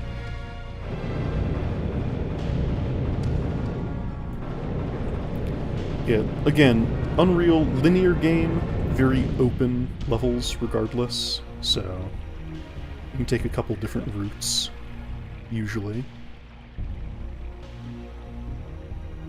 Let's see. Oh, that is not... It's funny because this comes off the back of very maze-like design in other shooters. So all these linking routes that come back to the same sort of areas, you'd end up seeing them all if you had played the older FPSs, because you were used to a level just being a labyrinth that you have to see every square inch of. But these levels were very much designed for you to, like, if you pick a route and go through it, that's the route you took, you know? Yeah. Alright, now I'm definitely a little lost again. It has been a while since I've played. Oh, these temple areas with the water always confuse me. Like, there's the that one temple later. Yeah. Oh my god, so vicious. Whoever had the idea for an amphibious There it enemy is. in this game is like... It's That's cool off that to you. there is one. Such a broad enemy roster. This was not what I thought it was. Goodness, that guy has no head.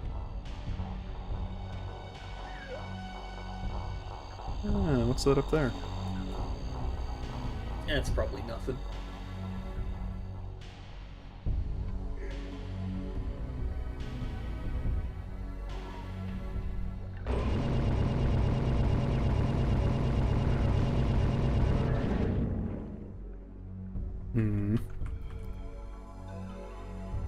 I will probably die if I just go down that way, so let's... I was about to say, I forget exactly how long you can hold your breath, but longer than like, most games allow you to most. sprint for these days, but not forever. That's the thing, this being a game of its period, it does the thing where, well, if you go underwater, you hold your breath for so long, then the water starts drowning you. But the thing is there's no indication of how long that is. You just have to sort of remember or have a good feel for it. I'm being killed by trash mobs.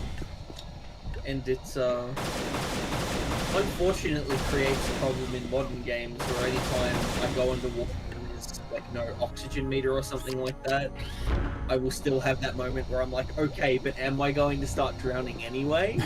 Right. Pyramid center is the focal point of Chisra, the Nali water god's power. Neat. Right. That's very loud. I did get scare. startled by how loud that was. That's one of those things where that sounds like baked into the map or something, right? Something like that.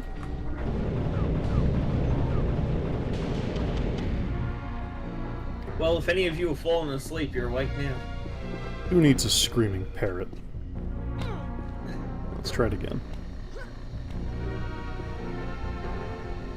I forget what that even does. It is cool, is what it does.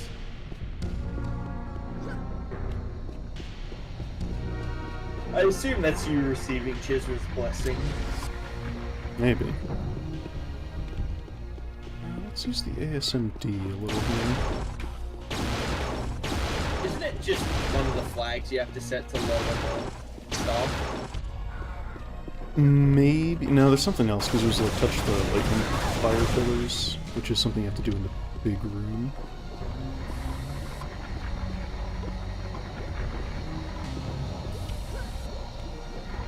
Every time I come back to this game, I'm like, I forget just how much they were doing with like the level design and visuals. Yeah. It's like, you know, they'll show you areas that you're gonna go to, which, you know, not the most impressive trick, not even a new trick, but the way they utilize all the tools they have impresses me. Definitely. Dead Nolly. Oh my god. You'll never be a tap dancer, Jim.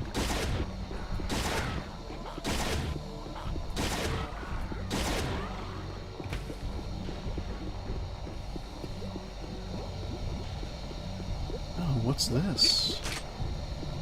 It's a cylinder full of goop. Wait, did that guy have a prosthetic leg? Either that or the model was a little busted.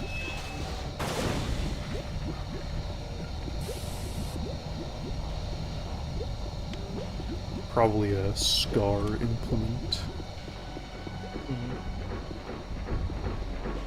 They do love to exploit the local populace for their natural resources. Like any good empire, really. Oh yeah.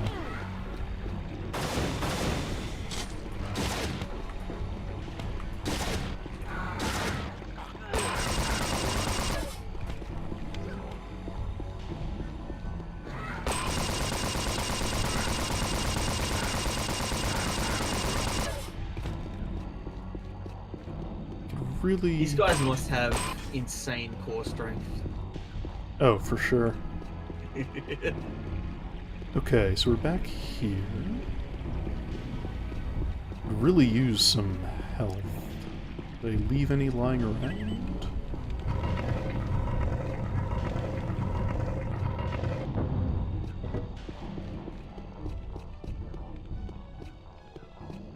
I love that room, the mover in that room is just a big wacky stick. Oh yeah, it's... Like the Nalia pacifists, they put stuff in place at some point in the past to safeguard their sacred places, right? Mm-hmm. It's just funny to me that some like ancient Nali engineer was like, it's going to be a big stick, and when you walk around the corner, it pops you. Oh, here we go.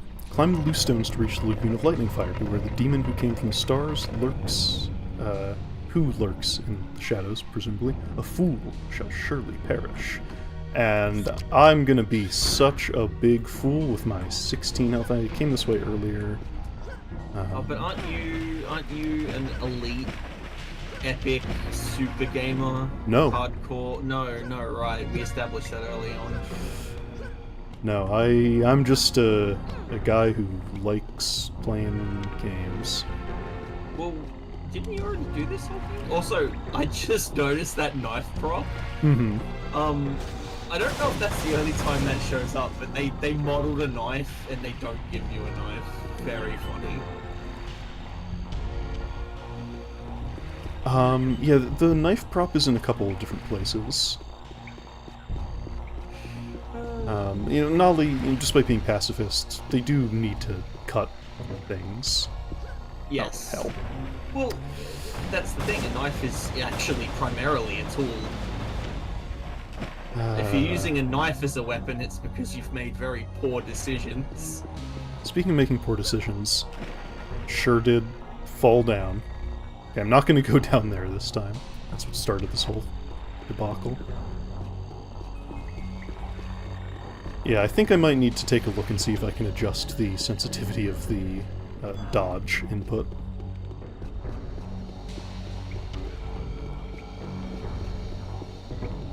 Three Ds. Dodge, duck, dip, dive, and dodge. It's not even three. What was I doing? I don't know. It's the way I came in. Pull up on flares at least. Ah, look at this. Hidden buttons behind hidden walls. Oh jeez. Oh, if only I had some sort of strong AoE power.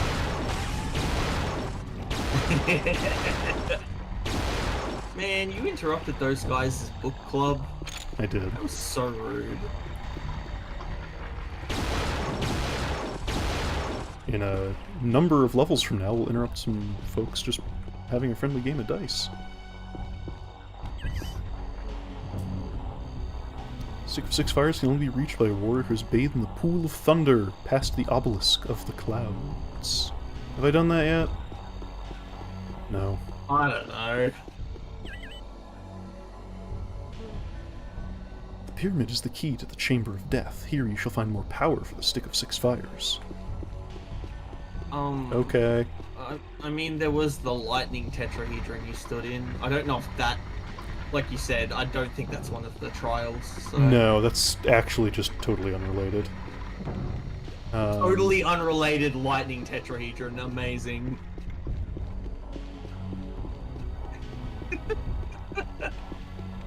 Reminds me of the nozzle in the Venture Brothers. What was that? I have no idea. Alright, so let me drop a save here. Look, some Nolly. Ah, what are you doing here? You were here the entire time? Sometimes enemies are just waiting for you. Yeah. Look, it's still 1998, alright? And we need to make a game that is engaging to play. God, they sure do hurt you. This is the Obelisk of the Clouds. Beyond here lies the Pool of Thunder. Good to know.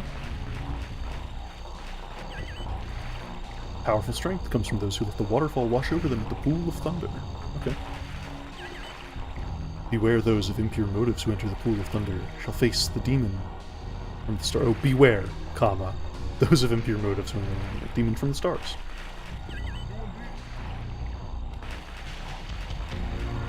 Demon from the stars. And we already established early on that the Scar are obviously invaders, but the fact that they've got it chiseled into an obelisk gives you an idea of how long the Na'vi have been oppressed. I was just gonna bring that up. It's like, it's one of the ways this game is just so good at building its world and the setting. It's like, wow, imagine if you were an invading alien force and you've been around for so long that you got written into the mythology of the people you're subjugating. As an American, I have no idea what that would feel like. No comment. This is the Pool of Thunder. Impure souls who bathe in the water shall face the demon that came from the stars. Well, surely us, as the Messiah, which is what the game is setting up, would surely not face... Oh no! We're impure? But I thought we were the protagonist. Well, I mean, considering that we are seeing things from your perspective, you are the protagonist. Clearly, obviously. Why else would the narrative center around you, if not? Look, if they put Zan in this game, not only would the Scar not stand a chance, but neither would the rest of Na Pali. He'd be running the place in a week. And we get a super health pack out of that for our troubles. There's just another basic Scar. But... what's down here? We do have another 2 games from now, but was he in UT 99? He was, yeah. He was, yeah. So I remember us having this discussion. Return to Na Pali and then UT 99, I imagine. Is how fair I enough. chose to take that. No, fair enough. Alright, have fun in here, you two, floating and not floating. Meditating, enlightening. Okay, I did the thing. Ah, there we go. The stick of 6 fires came from the Na'vi water god. When the star fell from the sky, to find the star one must pass through the ceremonial wing. Okay, jeez, don't yell. Take the stick of 6 fires and go forth to the inner ceremonial chamber. There you shall find your way back to the place from whence you came in the metal chariot that fell from the stars. Oh. You know, the way these guys mythologize things, they must be exhausting to have a conversation with about literally anything. Probably. Let's see if I can't find the place where you can pick up some more ammo. I always forget how to get to it. Gnarly cooking recipes referring to stuff like the seeds of the earth god and the suet of the grazer. Oh. It's like, just say what it. Oh, hey.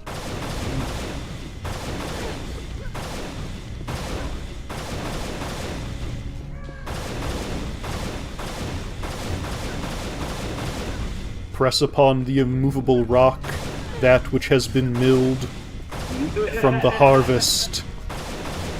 Turn the mortar and pestle thrice over until consistency.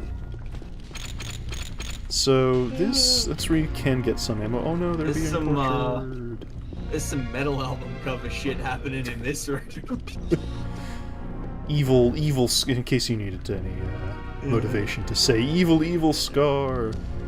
Well, unfortunately the Na'vi don't have dogs for the Scar to kick, so... Yeah. Okay, so that was one place to get ammo. There's a place with like a tiny little path over some lava, and you can get another shield belt as well. It sucks. Forget how to get there. This level is big. Yeah. This level is really big. And it's not even the biggest temple in this No. No. Lots of temples in this here Unreal. That's another reason why I think the Na'vi must be exhausting to interact with, because they just, like, deify everything. Everything is sacred. Well, I forget how to get to it, so much like missing the early ASMD, I think I will just move on. That's within your power to do.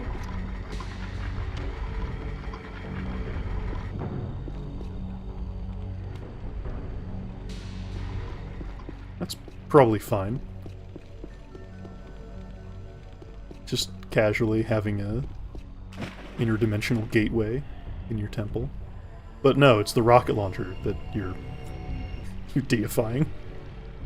Well, the interdimensional gateway is just a means of conveyance, a way to travel. That's not interesting. A stick that makes people turn into meat chunks.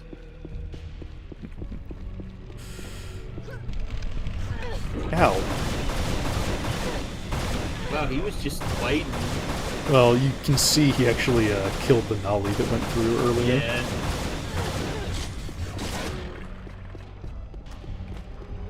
A Nolly comes through and he's like, oh man, that was easy. If I stand here, I can inflate my kill count so good. And then, hey, look. Oh, maybe the thing is in here. I forgot. Habuji to you too. The inner ceremonial chambers. Here the water god's serpents reside to accept the flesh of the weak to be devoured. Only a warrior who swims like the serpent shall escape their clutches. Alright, if you say so. Man, I've skipped so many core days.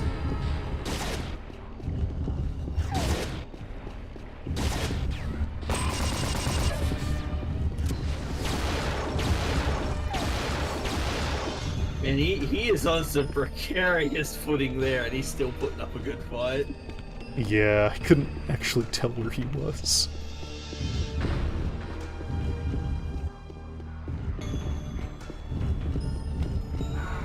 More lovely golden balls.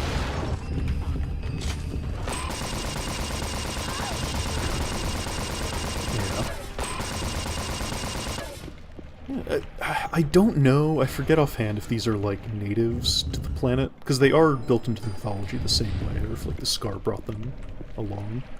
I think they're natives, I think that's how it goes. It would be really funny if they were the Scar equivalent of like rats escaping ships. Right? It's like they just... It's like, oh yeah, the slits, we keep trying to clear them out of the bilge. No, I totally agree, Gio. Yeah. Being able to tell who designed an individual level, it's great. And it's something we brought up earlier, like, you don't get a lot of those personal touches in games a lot these days. They're too big of a project for one person to handle on their own. It's kind of a shame. Scuba tank, we already have one, so I'll leave this here for later if I remember.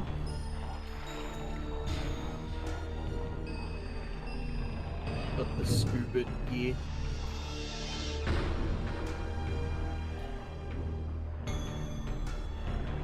So, unlocking. Or that lovely emulated EAX. Yeah. And also the bullet trails, the little bubbles through the water. That's great. That's a fantastic detail.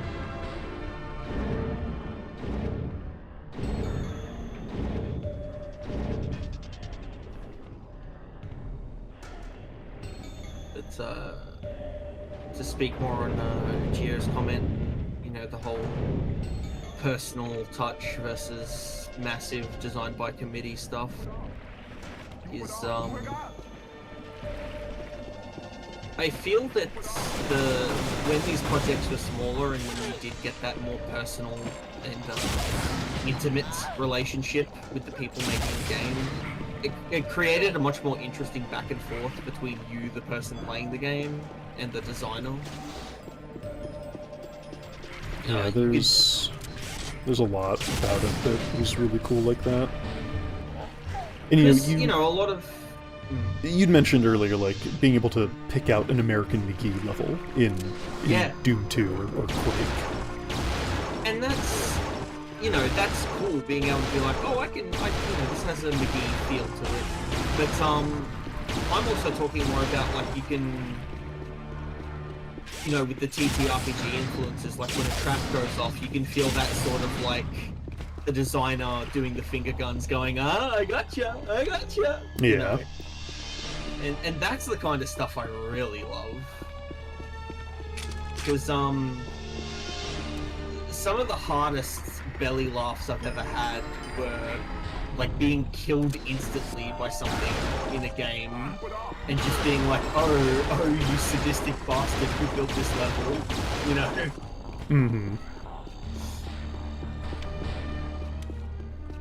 More Nolly torture. Scar are not benevolent overlords. Yeah, Scar are cut from that same hilariously sadistic cloth of other sci-fi warrior races, where at a certain point you start to wonder how their society functions. Definitely. It's like, you know, they crucify Gnarly because they think it's funny, and it's like, okay, so like, what does a Scar tax broker look like?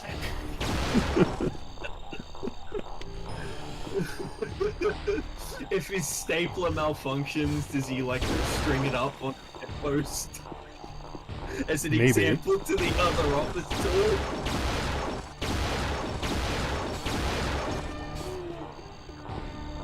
I broke my back picking up a peanut. Some fetch the ritual suicide knife.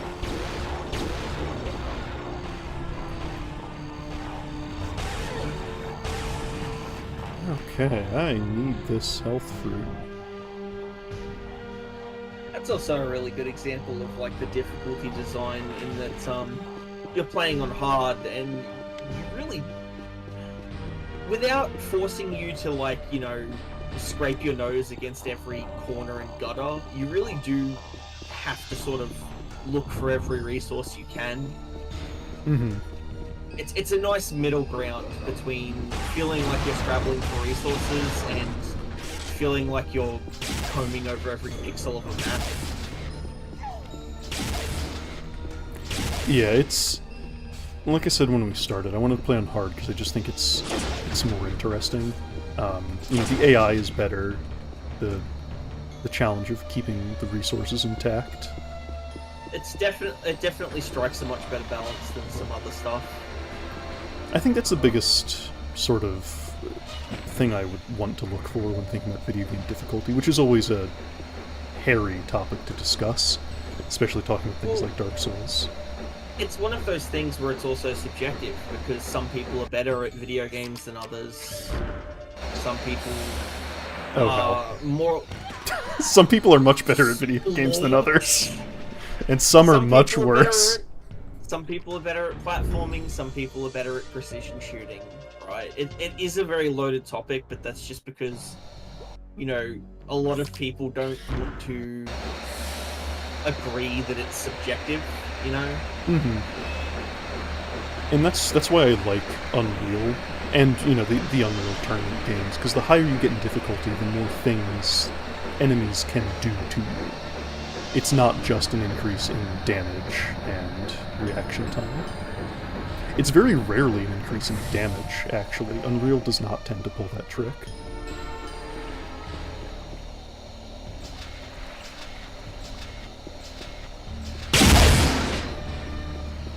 He dodged.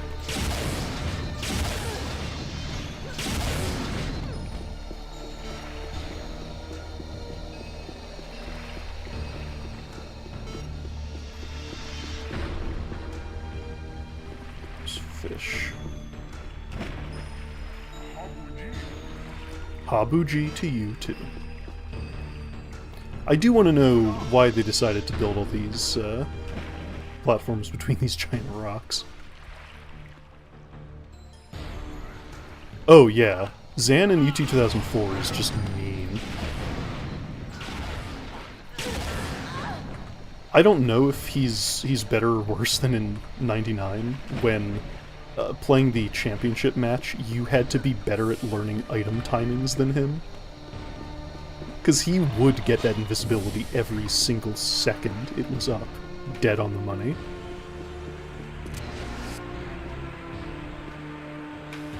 I'm being shot from down there.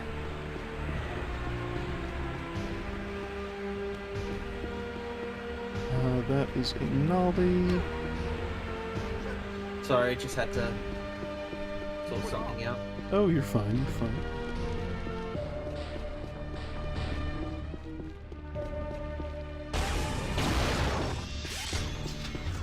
Yeah, Zan's AI in UT 2004 is one of those fantastic examples of every time he beats you, it's because he's playing the game better than you are.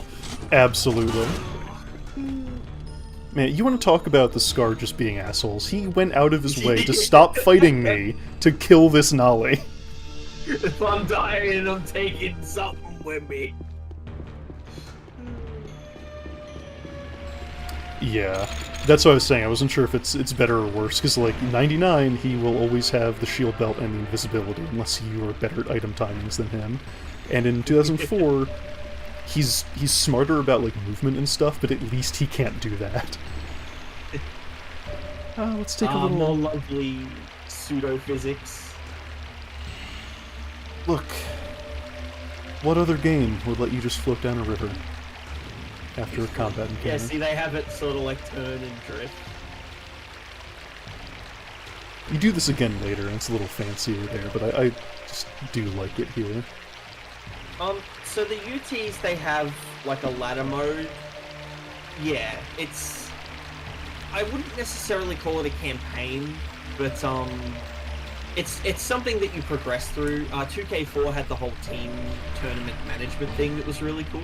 Yeah, so in UT99, the campaign mode is just a series of increasingly difficult, essentially instant action games. Some are deathmatch, some are capture the flag, some are domination, etc. And then you do a final challenge match, just straight 1v1 deathmatch. In UT 2004, you have it's a bit more complicated, in that there is a management aspect to it, and like you can recruit certain team members, and you have to worry about injuries between matches, so you have to spend credits you earn from doing well to heal them. It's cool. The little bit they added to it is pretty cool. UT3 has a single-player campaign, and that was a mistake.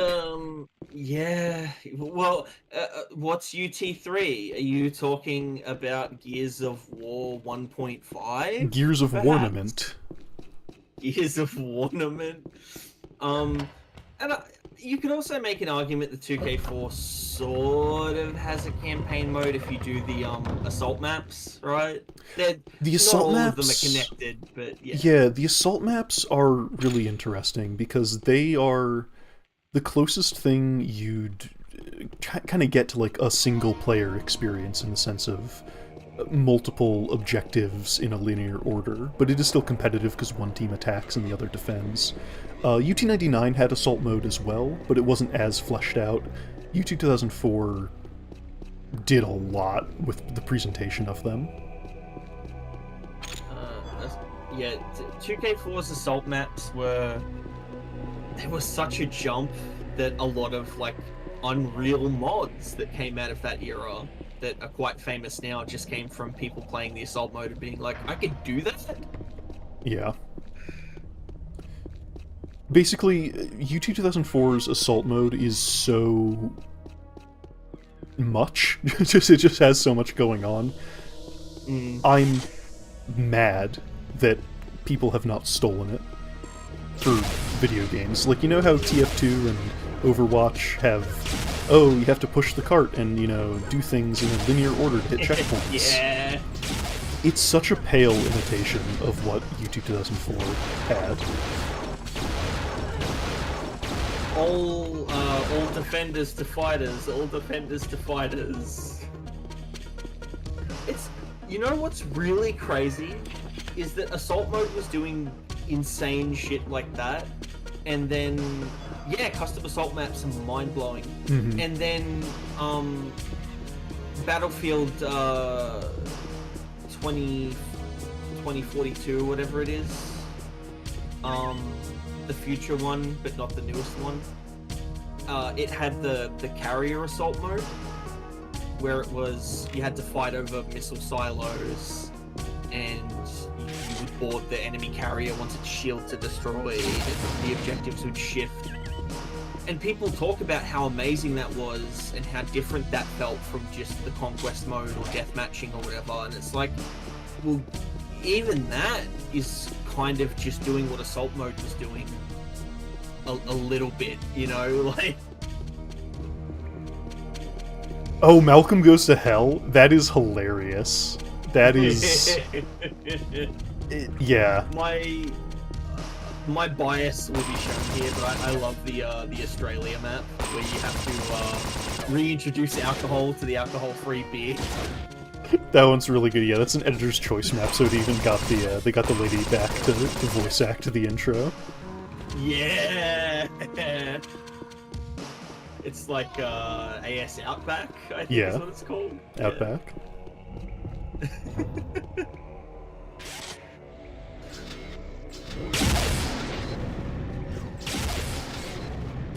Now, the one that always blew my mind was defending the Scar Mothership. I love Mothership, and it's such a fun tie to Unreal. Yep.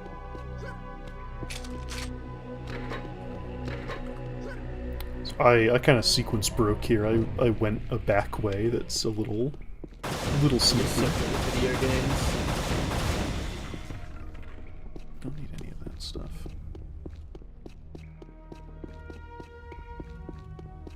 Yeah, that's the best thing about Unreal, just in general, like the engine, the series, tournament games, the freedom they gave everybody who played it.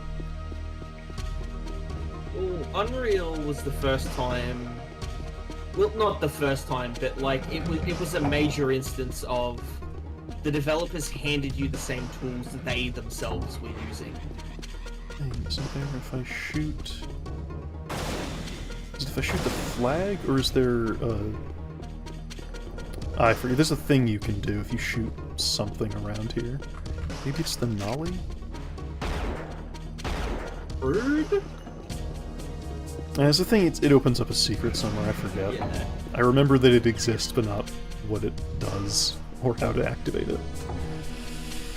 Hand of the Beast. Yeah, so the little crucifixion crosses they put together, that's one of those things I love where I don't know whether that was something I thought of ahead of time or something that they had to figure out later, but the fact that they bothered to do it instead of just not having crucified Gnarly was like...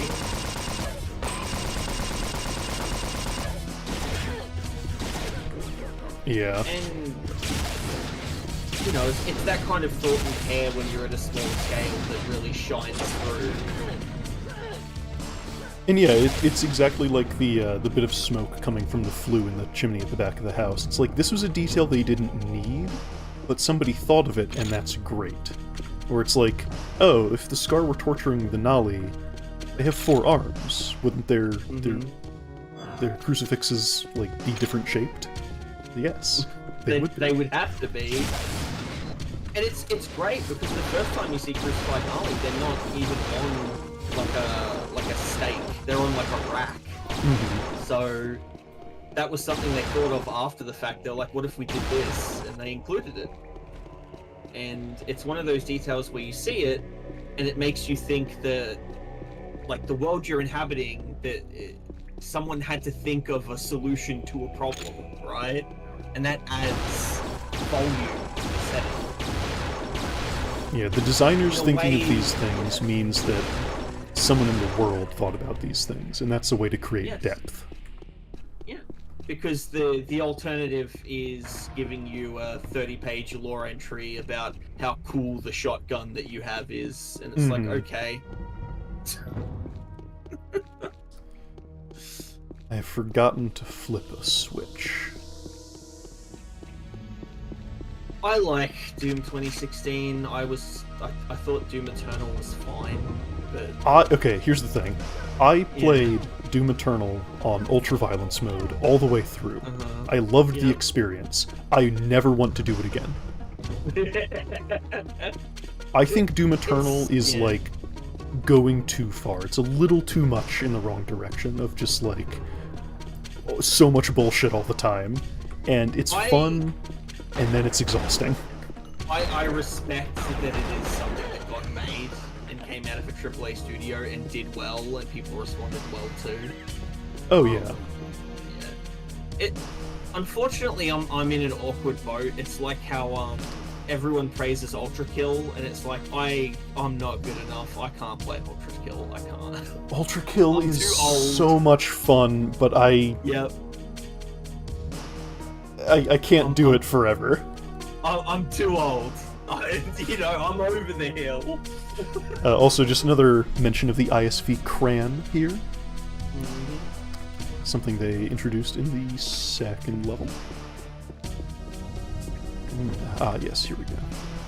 Maybe?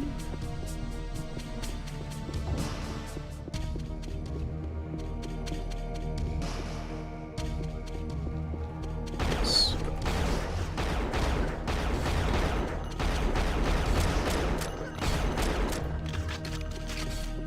Yeah, notice the Scar running away when they're low health as well. That's another fun thing about their AI. They have a tendency to do that, and if there's no friends around, they'll just go play dead by a corner.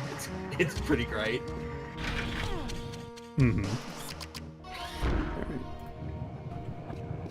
I forget what this takes me, if this is up or...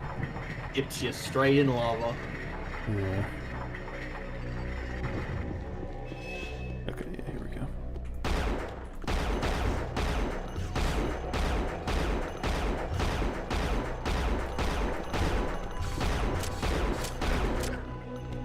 I should not have dodged those. They went right past me.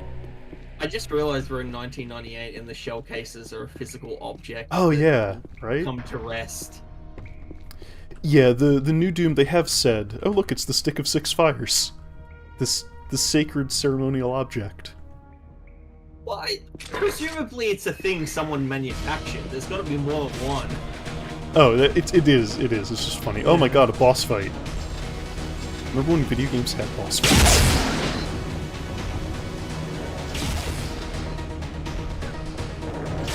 Ow. Oh god. Oh, he throws rocks at physical objects and beholden to the weird physics of 1998. Yeah, they do the same damage a Crusher would do, so they kill you real quick. Thankfully, there's this handy-dandy column in the middle of the arena to block him. Yeah. Yeah. But, Offside's disappearing. It's interesting because for the longest time, there was this prevailing sense that a video game had to have a boss fight. It had to have some sort of apex zenith that you had to conquer. And it going away was really just a byproduct of like a shift to focusing on contemporary settings. It's difficult for Call of Duty to have a boss fight. Yeah, it's like, what's he gonna be, a guy with a slightly different gun? I mean, they tried it to not so obviously a boss fight, but like different scenarios, right? Defend Burger Town from the enemy APC, yes. or Yes. the BTR or whatever. Like, that's a boss fight. It is. But it's not, big guy. So is the implication that he smashed through that wall before he entered the arena? No, it's like the shaking of the earth and whatever as he dies, like, knocks down part of the wall. The stonework is so steamy. What do they make this out of? Yeah, that's a weird choice. I think it's meant to be like dust picked up by the Probably. rubble, right? No, I wanted to... So I actually tried to... There we go. Funnily enough, that's a really fun part of this period when it comes to graphical representations, is there's just enough fidelity that you can know what you're looking at most of the time, but there's room for interpretation. Yeah, and that's why... That's exactly the reason this era of graphics is, like, my favorite. Not like, oh, video games peaked looking like this, but it was that kind of conflux of technical ability and still a need for imagination on the parts of developers and players.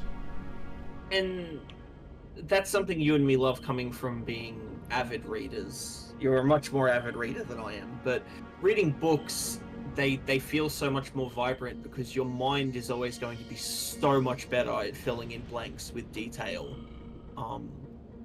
Your brain can come up with a more vivid image than someone describing something to you or someone showing you a photo, right? Oh yeah. And so yeah. Blatantly using your conversation as a chance to get a drink. Continue, please. But yeah, the thing with filling in the gaps is that, you know, it's why people seem to remember these games looking so much better than they actually did. Because when your brain filled in those gaps, it added detail that was not there. It's like, look at this. This is a stone wall, right? Stacked stone wall with these pillars. It's just glancing at it, looking at the contrast of the texture. Yeah, this is stacked stone and stuff. Wait a second. This is just a rectangle. Yeah. But that's the thing, when you look at it, you see a rectangle, but when you remember it, you'll remember a column of stacked shale, you know? Mm-hmm. And, oh my god, are you okay? You're alright there, little guy? I think you might have had too much caffeine.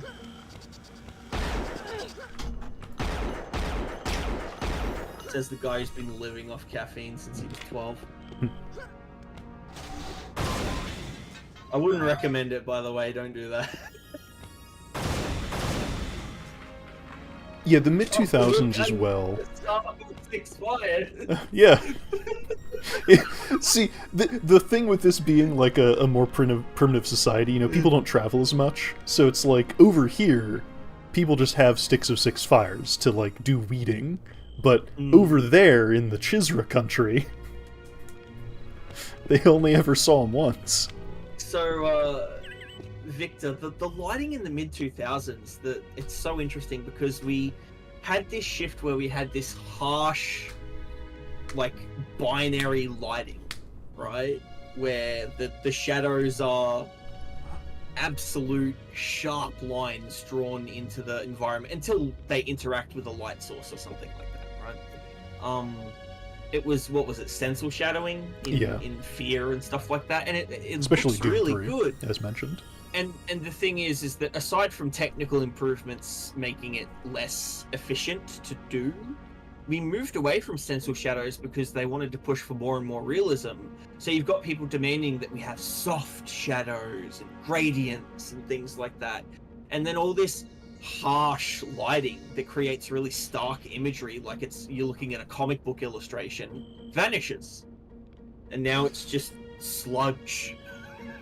It definitely is also a thing where a lot of, in the mid-2000s, lighting was still baked pre-runtime.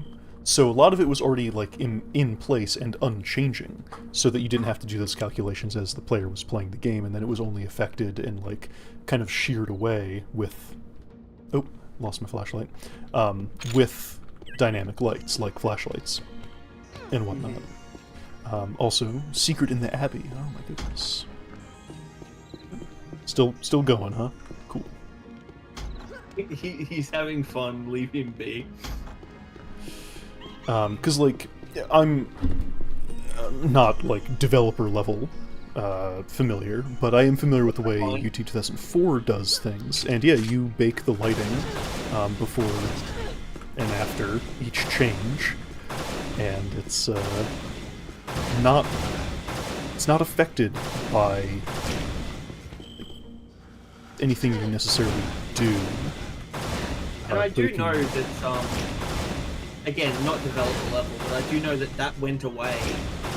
The switch to doing everything real time and dynamically was motivated by pipeline, because once you make a decision with pre-baked assets and lighting, the only way you're changing it is pulling the whole thing apart and reassembling it. Whereas nowadays it's like, oh, I don't like the way this building is lit. Can you move the light source over here? You know. Not stay here any longer. At the next passing of the two suns, I'll try to reach the Sun Spire. There I will be safe before I go and retrieve the Sky Demon's weapon from the Abbey. I really want you to... You don't mind if I take your sacred ammo, right? Thanks. You're moving If it was soon. sacred, he wouldn't be keeping it in a wooden barrel. Yeah. I mean, I've had moments like that in front of the fireplace before. Oh, the stencil shadows and the lighting in Chaos Theory is like the apex of what I'm talking about here. Chaos Theory as a video game, like even though the models are quite primitive and the animations can be a little janky at times, Chaos Theory looks fantastic even now.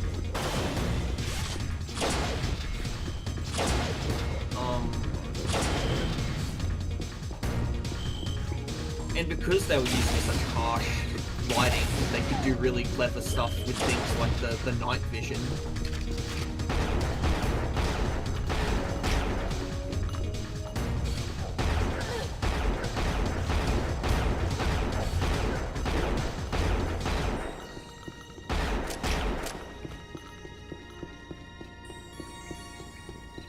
It's and that sort of lighting that's you know, we're approaching an emulation of reality, but we're not quite emulating reality one-to-one like we do with ray tracing. It gets into the quote by Orson Welles. It took me a second to remember his name, where he was like, or was it Hitchcock? One of them was like, the death of art is the pursuit of reality and perfection. You know? I can see that. Like, there's a time and a place for creating a very vivid image that is familiar. Oh yeah. Like, some games benefit from realism more than others, but the pursuit of realism in all cases, photorealism in all cases, has really done a number on our ability to experiment.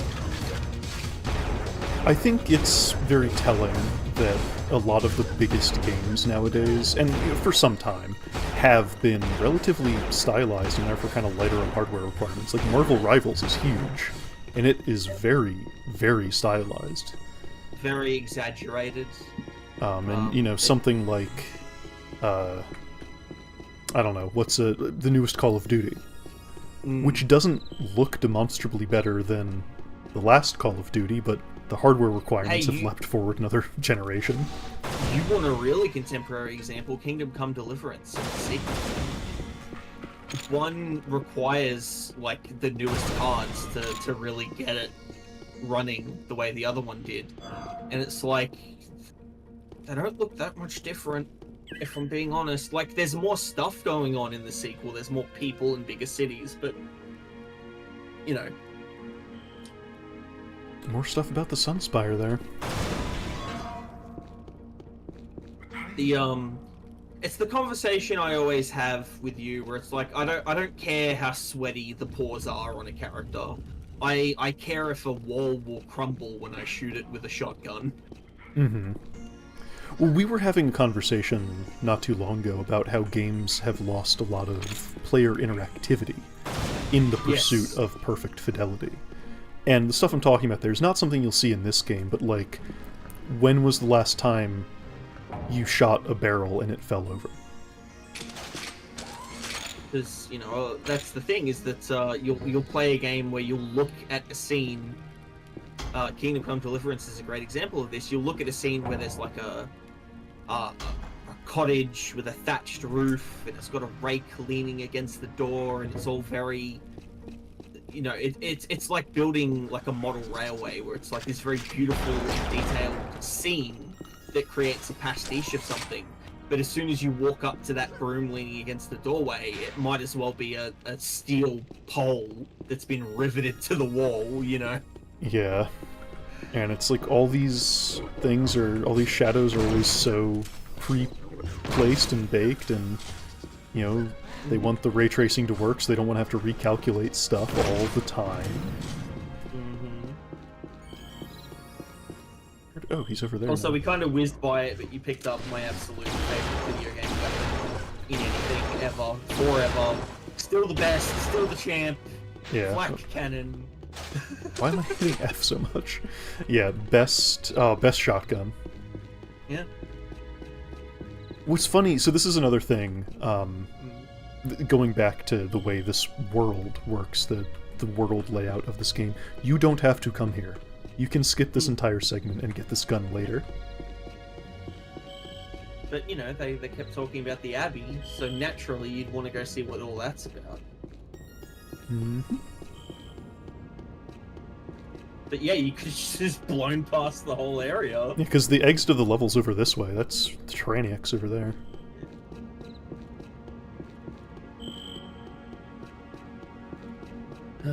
Nope, Yeah, another escapee. Mad respect for the flash cannon. It's also notably the only weapon I'm good at using in 2K4. I can't get frags with the other stuff, especially when I'm playing against Reckon here. But, yeah, Part of that is guess because you're playing with like 200 ping. Yeah. Just because we are literally across the world from each other. I can get good licks in with the flat cannon though, even with 200 ping. So is it's that so a comment on rewarding. my? Yeah, it is. It is. Like it. Look at that! They made the gun feel. They made the stairs crumble. They didn't have to do that. Somebody wanted to do that. Somebody made it. I know why I'm pressing F. Yeah. Because in Unreal Tournament, I have long since rebound my keys so that F is for flak cannon, R is for rocket launcher, Z is for sniper rifle. That makes a lot of sense, actually. So yeah, just... Z is for zoom in and kill those zoom. guys. Yeah. G is for gun, which is the mini gun. So I have to remember I have to press 6. Why am I pressing F a lot all of a sudden? Oh my god. Never mind the idyllic soundscapes of the Na Pali countryside. It's the 90s, baby! Yeah, you're in a spaceship now. It's the future. Well, you're heading into a spaceship. A mining facility? Yeah, it's a kind mining of facility. both.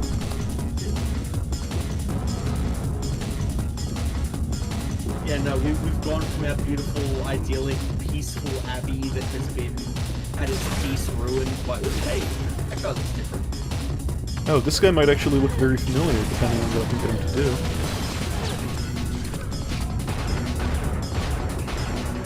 Probably not before he does it. He's the first one of these dudes. They do it more later. Okay, well, I did get my ass kicked by that. Yeah. But yeah, you've got your peaceful, idyllic abbey that has had its peace shattered and its sanctity besmirched, I guess. And then, yeah, right. Stepping... That's not a secret. That's a somebody messed up. Nice model. Yeah, now you're stepping into an industrial space created by the invaders. So it's alert. Time for that. It's time to hit that drum and bass. Put your shades on, baby.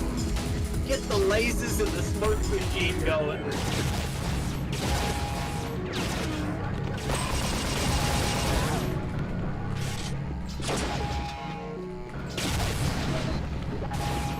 The system is down.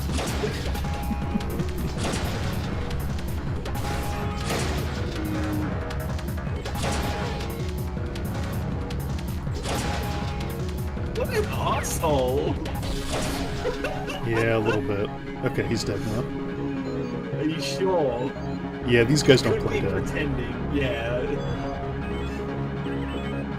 Yeah, see, those bandages don't heal you much because they come pre-bloody. Yeah. Biowaste flow control. The biowaste flow is constant. Monitor it for dangerous fluctuations in viscosity or pressure. The alarm still seems to have problems. In case of malfunction, activate the 2 override controls. So, you know what that sounds like to me? That sounds like the valves are not rated for the fluid you're pumping through it, guys. Probably not. Lift activated. All personnel are reminded to complete assigned tasks.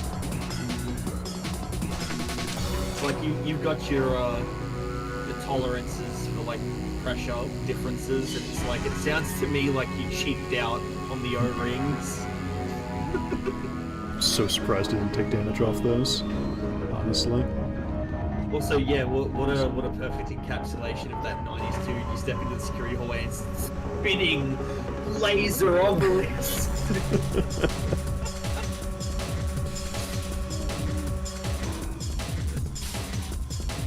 Okay, let's give it a save. Got text that resembles graffiti more than like signage. Oh no. Haha. Okay, I didn't quite get the drop on them, but it's another instance you can see them working at panels down here. Lovely little bit of not just standing around. That's another thing that makes this AI so impressive. It knows it can get you with splash damage if it can't see you.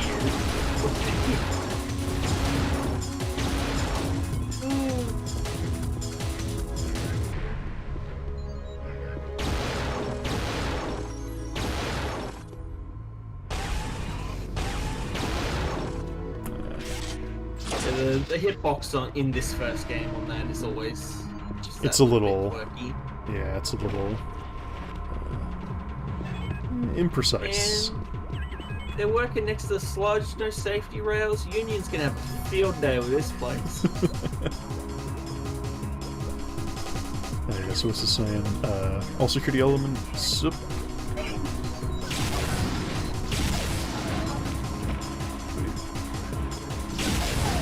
I got myself a biosuit. We're fine. Oh, he can activate the personal shield generator. He taunts us about it. Which, it's great. It's a fun little thing. It's a good gameplay thing. It is also absolutely the developers going, hey, the T-1000 was cool, huh?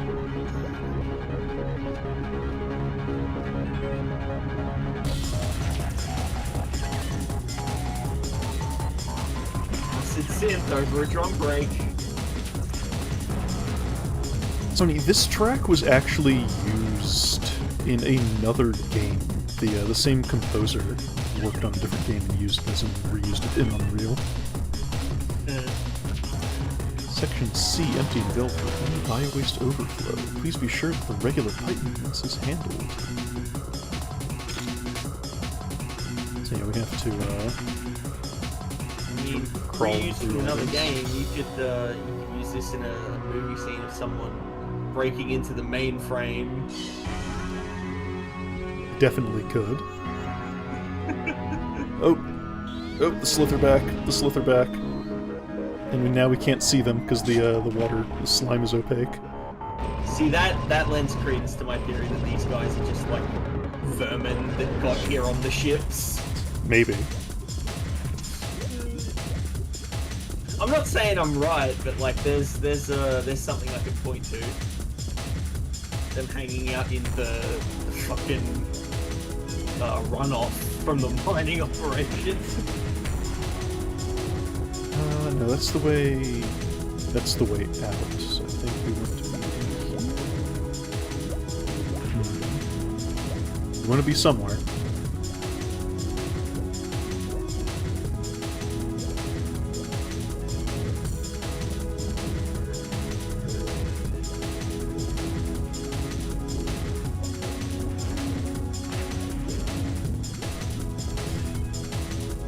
I'll remember what the hell I'm doing at some point. Oh, this area is always... I've never seen anyone get this area on the first try. And like this... When I say on the first try, I don't mean their first time here, I mean the first, like... on any playthrough. Yeah. I feel like this is one of those areas that's... It's got that, like, 90s labyrinthine design that makes you double back on yourself. But, in this case, I feel like it's because they're just really proud of the area. There you go. I'd like to point out, sure I went over here beforehand. Yeah, and the trigger didn't go off. Whoops. Okay, I dodged. So we pressed a button, hit a loading screen. Huh, wonder why. Oh. Yeah, that's not something they could do with movers at this point into it. Which is weird, because they did it in the ceremonial passage. Raising the water pole. Yeah. No, what it I feel actually like is... There's just too much. Yeah. I don't know if they could... I don't actually know. I think it might have been that they couldn't move the low gravity volume, the water volume. That makes a lot of sense, actually. But I don't know if I'm correct.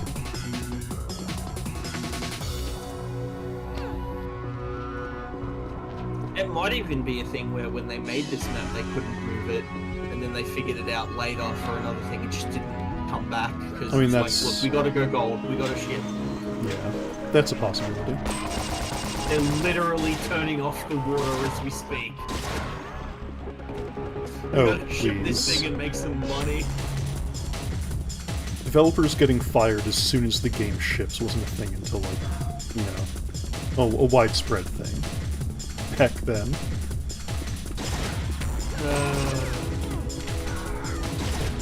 If any of you are in game dev, my condolences. Hope you're doing okay. Yeah. Look, if any of you are in game dev, please just make indie games and publish them on Steam, even if it's just you. Because those games are far more appreciated by the people that play them. And, you know, you won't get fired at the end of a project unless you have a serious problem with self-loathing.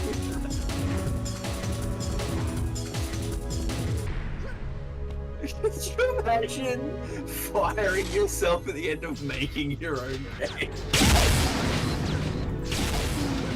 Oh, you little jerks. Rascals that they are.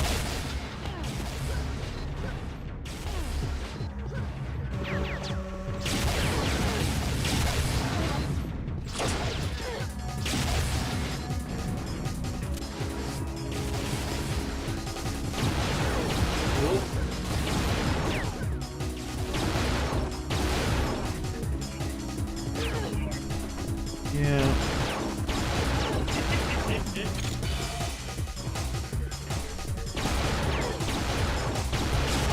You're not dead yet?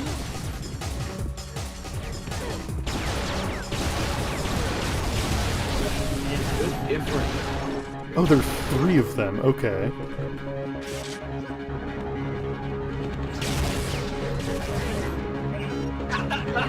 Oh man. They don't make games like this anymore.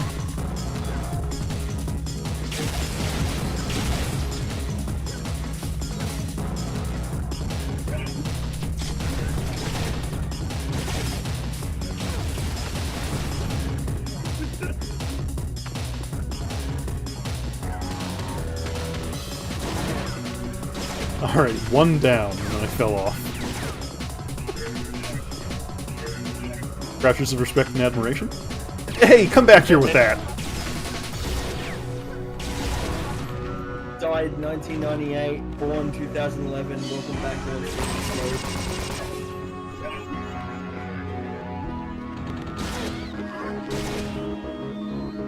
the Okay, I'm glad we had that talk.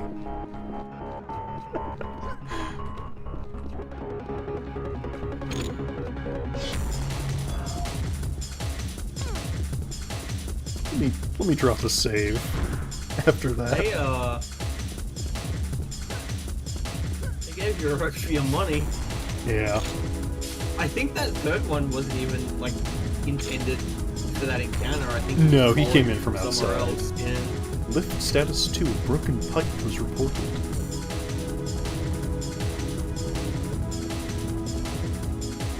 Is that why we're up to our eyeballs in carcinogenic goo?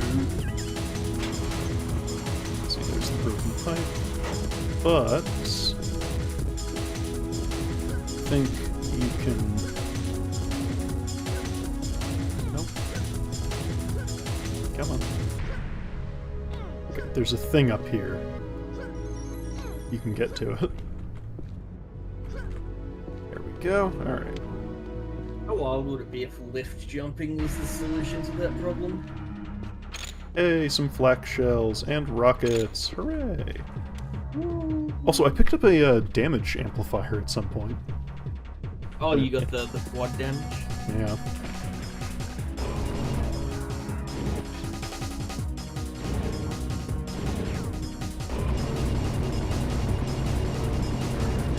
And just head to Old Unreal, Victor.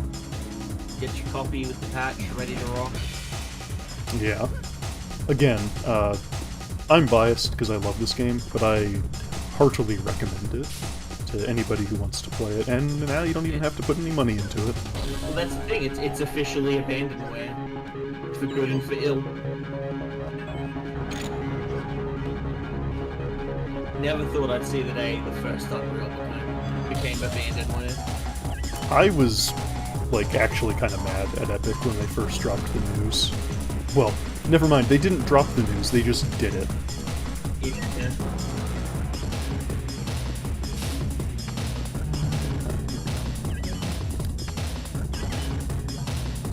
Section Beast? So it has a little icon so you can tell which section. This area is a little...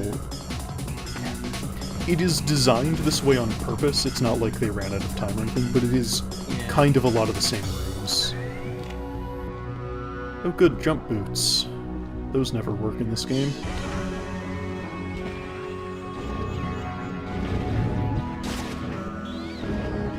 Oh boy. Oh, it doesn't go all the way down. I was gonna say, oh boy, someone's gonna get crushed by the elevator. There's your example of monster infighting. Slith do not care what side you're on. Yeah.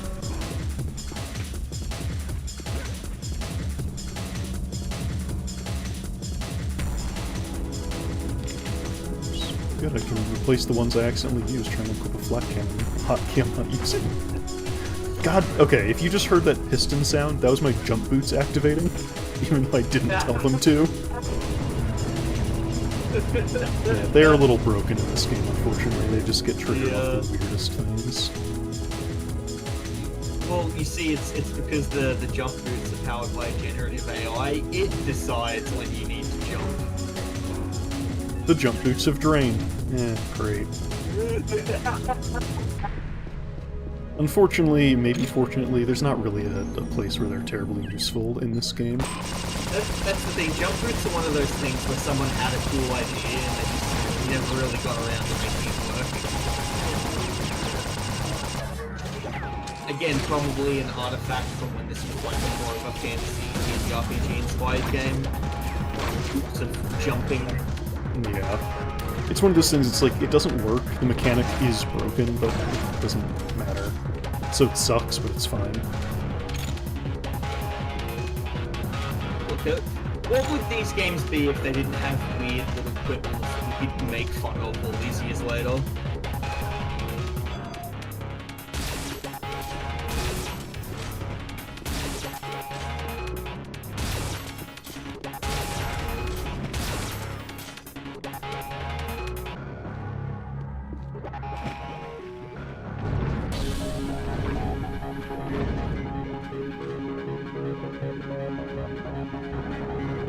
Like all the games of this era that included a night vision option to varying degrees of success. So many games I'll go back and play and they'll have like a dark area and they'll have like night vision for you to use and I just won't use it because I can see better without it. Yeah, I think the only place it really actually does matter is Doom. Because they will just make an area pitch black for you. Yeah, they'll just remove the lighting from a sector entirely.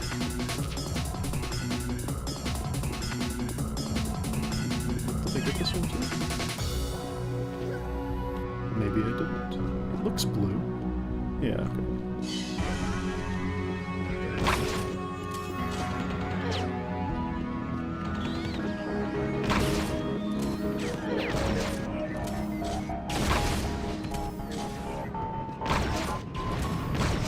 Man, they got a lot of health. Yeah. Well, I mean, you know, these guys aren't, whatever idiot. these guys aren't whatever idiot Scar intern they left behind to look after the butt. These guys are mercenaries that are paid to guard this facility. Yeah, oh, hello. They get paid good money, so they're gonna do their job. Yep. Greenhouse A. Section A is full. Bio-waste flow must be redirected from the control room. Section B of the waste facility has free capacity. Please be sure to monitor the water supply for impurities. It's very green. So they're growing the plants here. I mean, as established, the gnarly fruit has healing properties. So, Yeah. you know, just one of those little examples of exploiting a natural resource.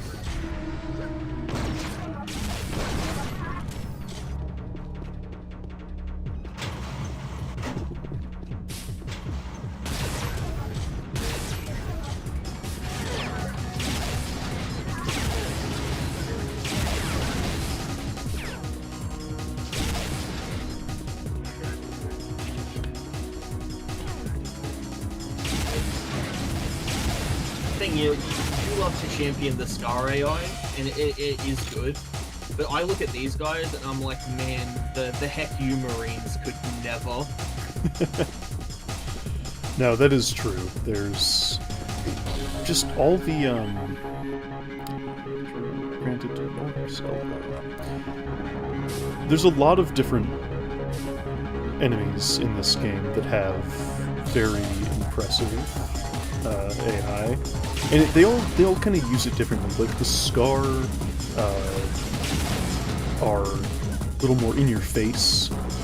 They dodge very aggressively. They move around. They use the environment. Like I said when you were fighting that Scar before, it feels more like a 1v1 player in a deathmatch than fighting an enemy in a campaign. Whereas these guys feel very much like, you know, they're trying to kill you and also not get killed. You know?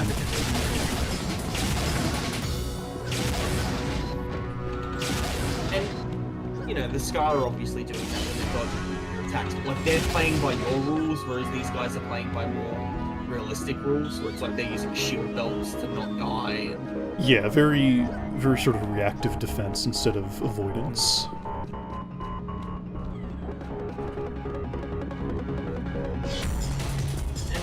That's one of those great things where it contributes to this game feeling huge, because the enemies behave very differently from one another. So even though the enemy roster in this game is not small, but it's also not huge, right? But they get a lot of force field. Yeah. Oh, that's the thing you drop, right? Yeah, it's not. It's not possibly right. the least useful power-up. It's another one of those ideas someone had. Yeah, because the enemies behave so differently from each other, the game, like, you feel like you've traveled further because you've seen so many different things in so many different areas, whereas most modern shooters are guy with a gun shoots at you, and guy in a different uniform with a different gun shoots at you, but the guns work the same because we solved modern ballistics in the 60s. Yeah. And that's the thing that Victor is saying. Like, I don't know if I want to just blanket agree that there are many good games coming out, because I'm looking forward to Doom, the Dark Ages, and, like, Monster Hunter Wilds coming out soon. But as far as shooters goes, we're in a dark place and we've been there for a while.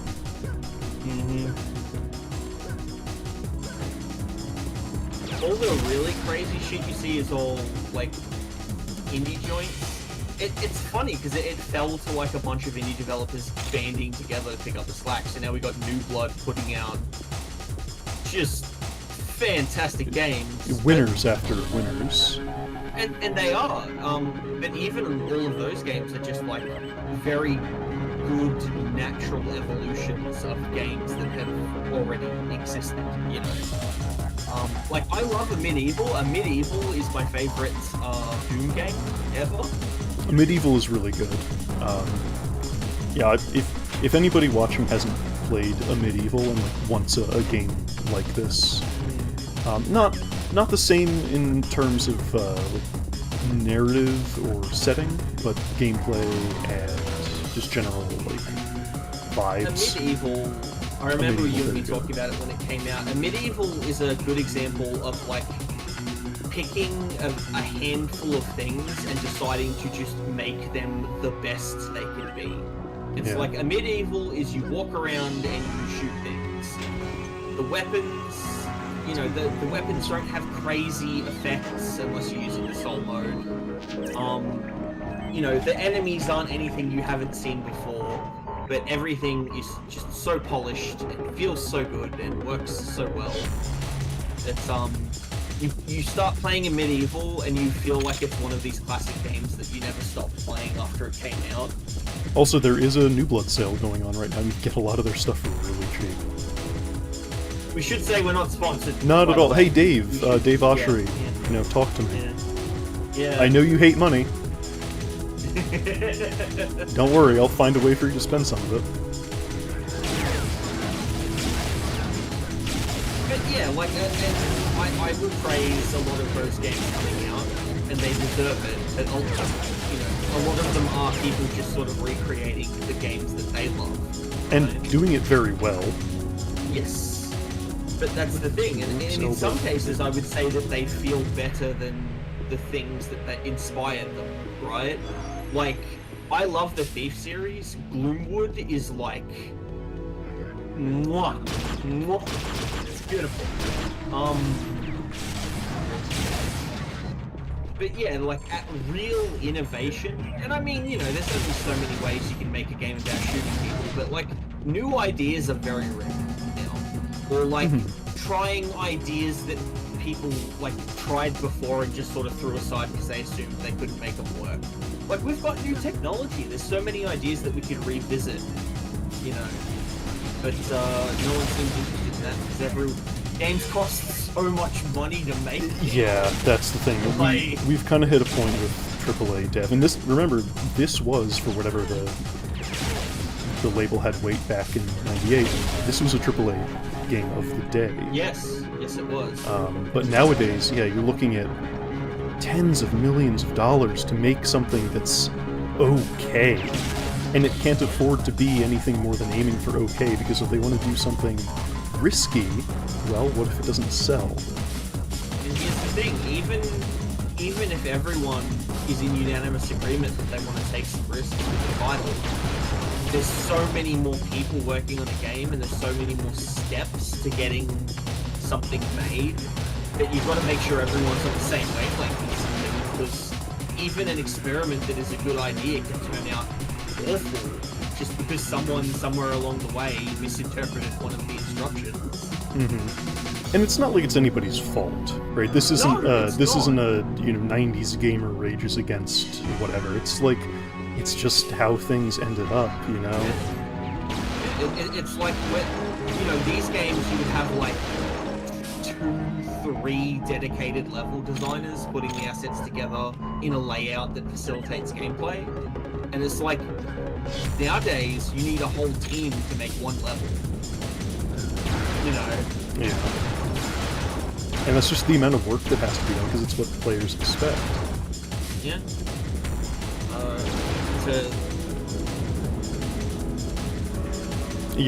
The whole thing with enemy AIs,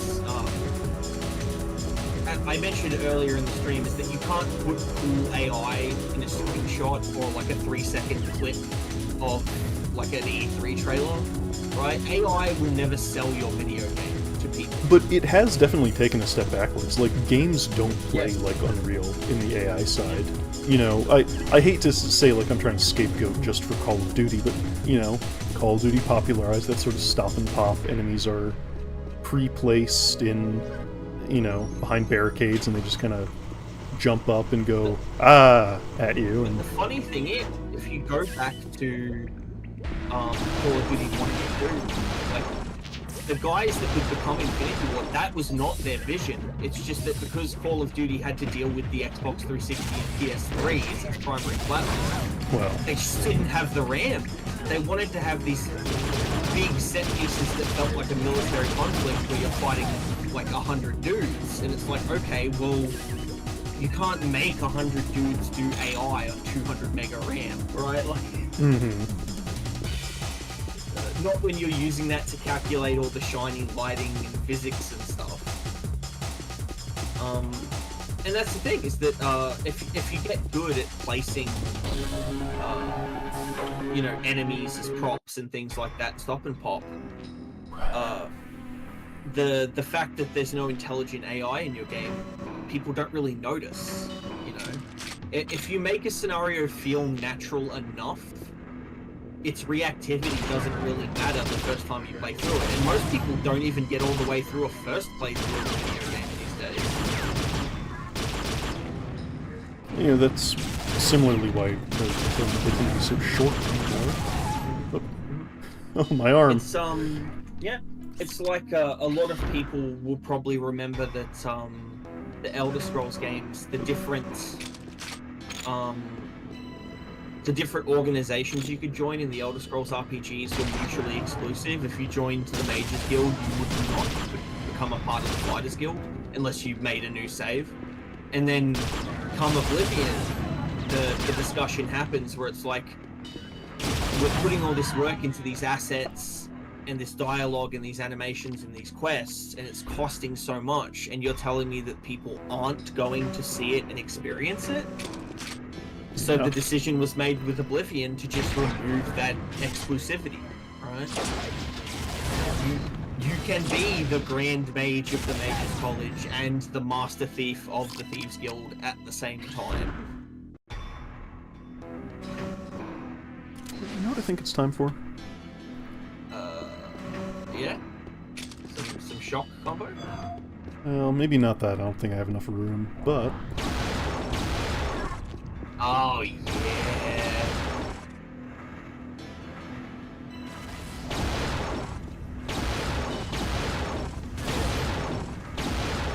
But yeah, that's the thing, is that, There we go. Problem solved. Obviously I prefer the older style of games with a smaller team and a more personal feel. And as much as I can lament a lack of innovation or a lack of clear vision or design by committee, I will never point at modern video games and just, you know, tar them with the same brush of, oh, it's all soulless, because I understand that there are people that care. They're just lost in a crowd these days. Yeah. And that's why you can go on Steam and you can find a million absolutely fantastic indie projects where it's like, oh, here's a game made by one guy. And it's like, oh, you know, maybe you'll get an hour of playtime out of it, but you certainly remember it a lot longer than the last re-release of Skyrim. A Nolly house that has been turned into a charnel house.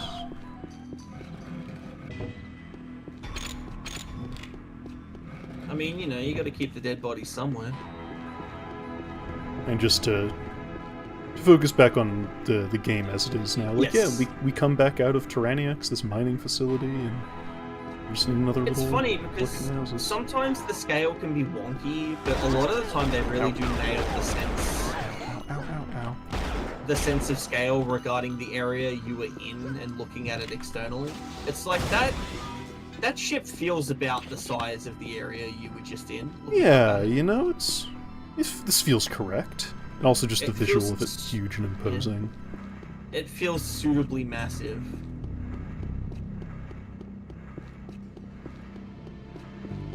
But just to harp a little more on the thing, it's like you know, you would think modern AI would have 200 IQ based on like the improvements we've made to hardware. It's like growing up, it's like I played Shadow of the Colossus, and it was like, oh, it's this big world and you fight these big things. I can't wait for a game where the map is the size of a planet and you could fight 100 of them at once or something, you know, like a Dynasty Warriors game where there's 1 million dudes on screen, 1 million troops.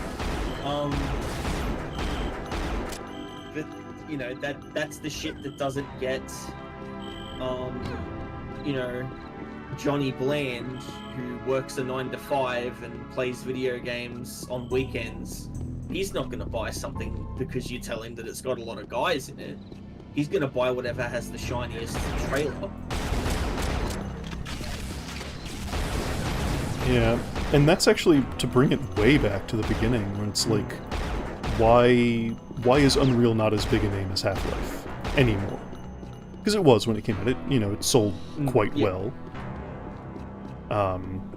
But the things Unreal does with, like, here's complex enemy AI, here is a thick atmosphere you get to explore at your own leisure, and, a breathing world that changes when you aren't looking. It's like, you can't really put that in Game Informer in a way that makes it sound like you should spend your lunch money on it, right? Half-Life was flashier. It was built around these set pieces.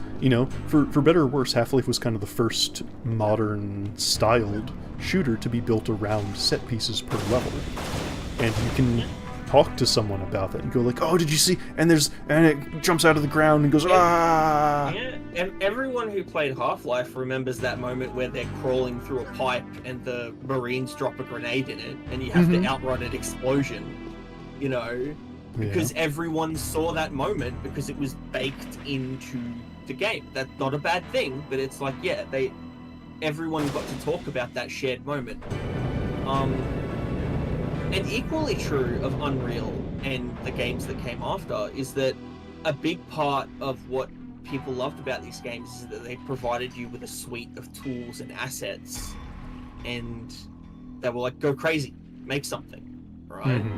And that is also not necessarily something that you can sell to people in a screenshot.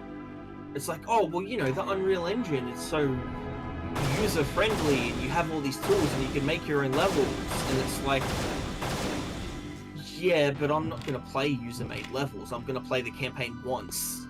Or even though play the multiplayer. That's back then though. That was a big draw. Like, people were making Doom maps back then. And that's what I'm saying. That's not a draw now. I mean, look at the map editor in Doom 2016. Well, yeah. Because that's the thing. You can't sell that to people because that's something that's work. It's like I have to go and find custom maps that are good, right? And I don't have the time. I'm working in 9 to 5. I want to sit down, I want to play deathmatch, I want to play my Call of Duty matches. I want to see my rank go up. And that's, again, I'm not necessarily condemning that. I'm just saying that, like, it makes it a lot harder to advertise to that kind of person that they should come and buy your video game. Alright? Look at Dark Souls, one of the most interesting distillations of, like, a adventure game, right? That feels like a journey through a world where you are a very small part of a much grander place. Yeah, much like Unreal. Yes.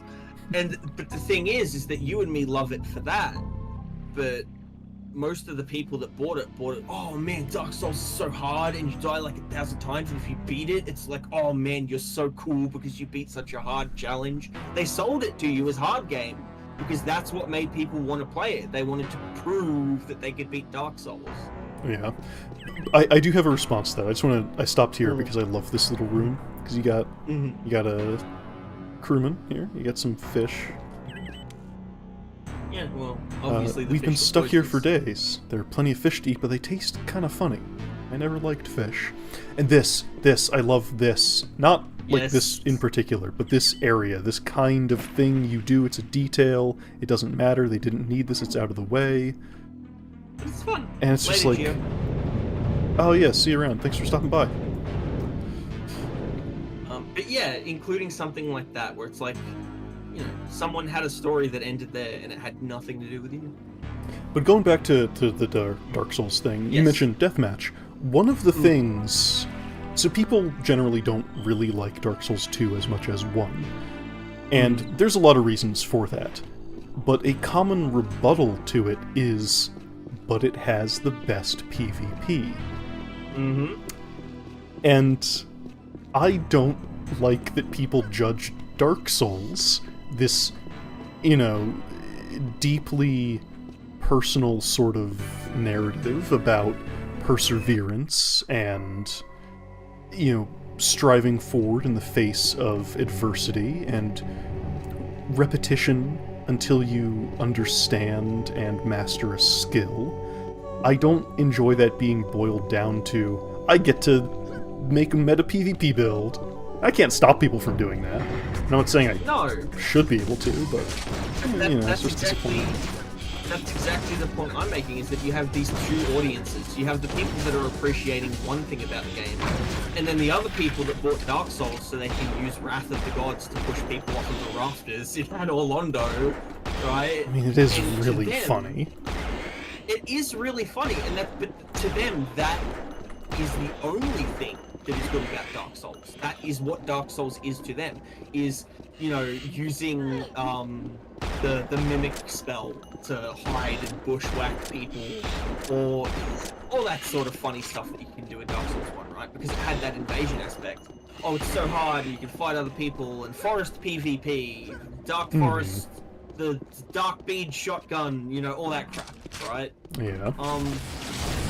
And that's the thing, is that, like it or not, those people are why Dark Souls was a bestseller. Oh right? Yeah, like I said, I can't stop them from doing that. But no, you can't.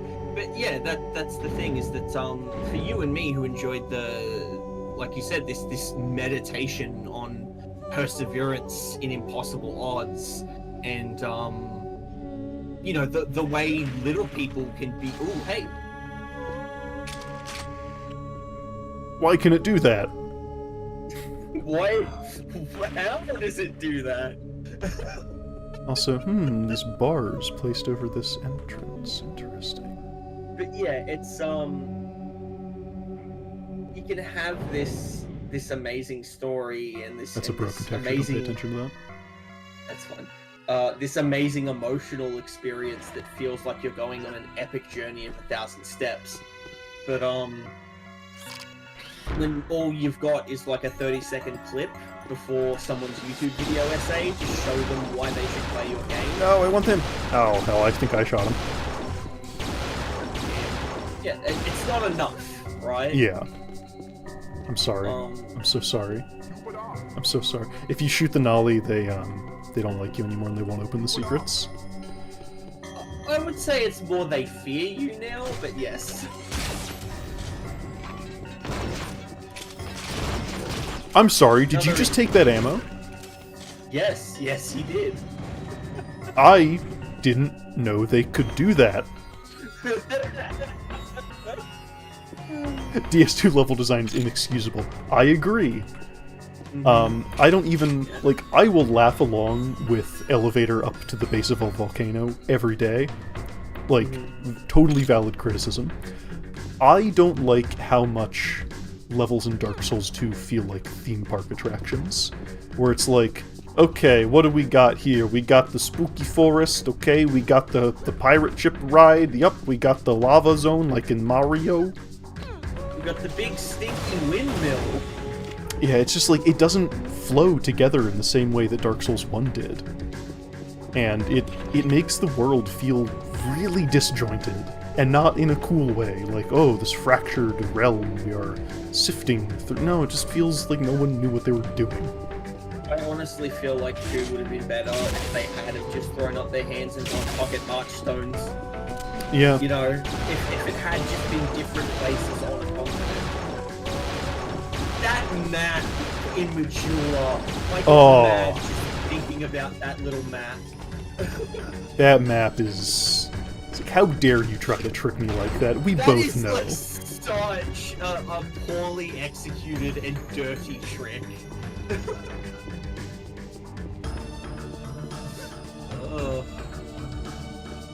And it's also especially tragic because there's. I don't know if I'm allowed to show that on YouTube. You are definitely not allowed to show that on YouTube. There's hints of a much grander ambition for the game, where obviously at some point the idea was that you would be going back and forth between past and present. Because there's those remnants there, right? It definitely would have been a suggestion for the design doc. And then yeah, it's one of those things where it was a victim of its own ambition, because From was still pretty small then. Yeah, I mean, everybody who was around during that time and was coming out back in 2014 knows knows the criticisms about the B Team, right? Because Miyazaki and company were working on Bloodborne. And, God, you want to talk about environmental design as it relates to story and stuff and crafting an actual setting. I think of, like, okay, this is a little bedroom or something, right? It's got bunk beds, a little table. Dark Souls 2 is so full of just empty rooms. It is... Here, Victor, it's inexcusable how empty Dark Souls 2's world is. It's just... You go into somewhere and there's nothing. And I think that's the worst part about it, other than just being a theme park ride, where it's like there's no detail to anything. It's like there's that pit with the spiders, and there's like a couple of... They almost look like mud huts. They're like domiciles. But it's like, why are they at the bottom of the spider ash pit?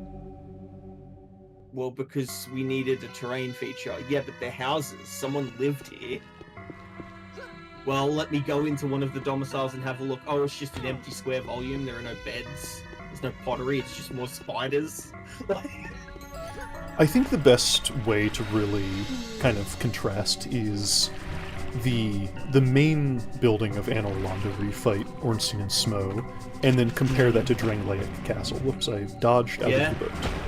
Yep. It's like, you go into Anor Londo, the chapel in Anor Londo, and it's full of, like, paintings, and the rooms are filled with furniture and stuff, and it's neat. And each of those little rooms, like, there's a small little chapel in there, and there's a... there's, you know, the room with all the drake heads, and there's the room with the barrels and the bones, and then you go into Drangleic Castle, and it's like, well, there's one room with one painting in it, and then you have... I can do you one better. I can boil this down even further to its purest essence, right? Anor Londo, the staircase leading up to the Grand Cathedral, how it has the little stairs and then it has the big stairs. Yeah. There's giant guys and little guys. That's so good. And then it's like, there's nothing like that in Dark Souls 2. No. And Dark Souls 2 is about how there was a race of giants and you never see any kind of, like, difference of architecture or accommodations made for different... There's the scorpion people, like... Well, there's the scorpion... They're the totally not Seath's experiments. That's fine. But, like, you know, there's all these different wacky creatures. There's the Forge Demon who lives in the lava room. Oh, you mean the World of Warcraft raid boss? And it's like, but that's the thing, it's like, okay, well, if he works here, where are his burnt out, scorched, ash covered quarters? You know? Yeah. Well, that's because he doesn't work here, that's the arena where he spawns when the map loads in. Another thing, boss arenas in Dark Souls 2, mainly just big circular expanses, like... Yeah, meanwhile we have to fight the Capra Demon in someone's backyard. It's so good, it's such a good way to, like, make the world feel real. I don't know, that's today's theme. How to build a world that feels real featuring Unreal. Your $3 word is verisimilitude. I think you made that joke last time we played this on this channel.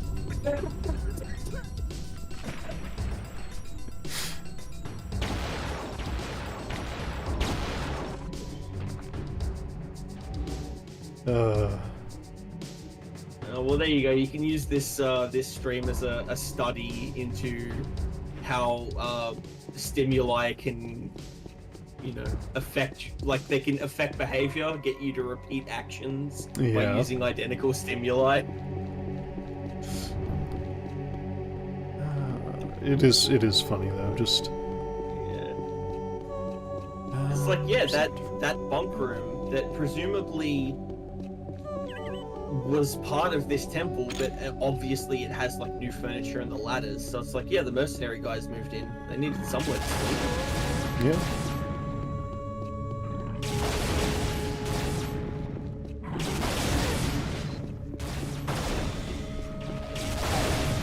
I didn't mention it at the time, but it's been a while since we saw these brutes, you know? Wow, imagine having enough enemies that you can afford to have a couple take a break for a little bit.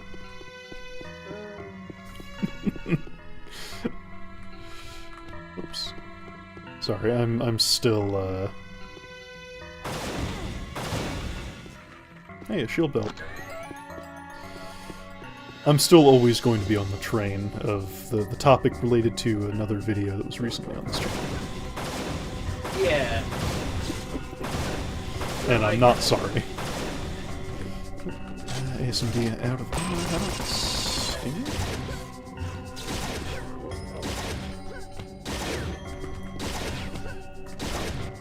Look, I just have the perfectly reasonable stance that Halo 1 ruined first-person shooters forever. And everybody else says I'm wrong, and I have to tell them why I'm perfectly correct forever and always.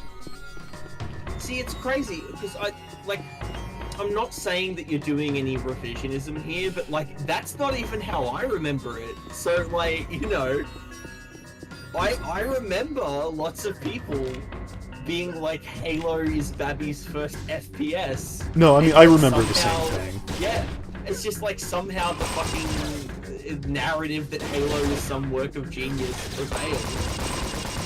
Hey, wait a second. But it's... Who's this guy? He's not a jackal, is he? And Vandora came forth with fire from the sky upon her lips and sanctified the sacred fountain with her kiss. Thus she said, "He who follows me shall cast off the bonds of flesh and become as elusive as the mist." Is that good? Do you want that? I'm sure there are people that are into that. Look at this. Adorable little dragon head made out of brushes.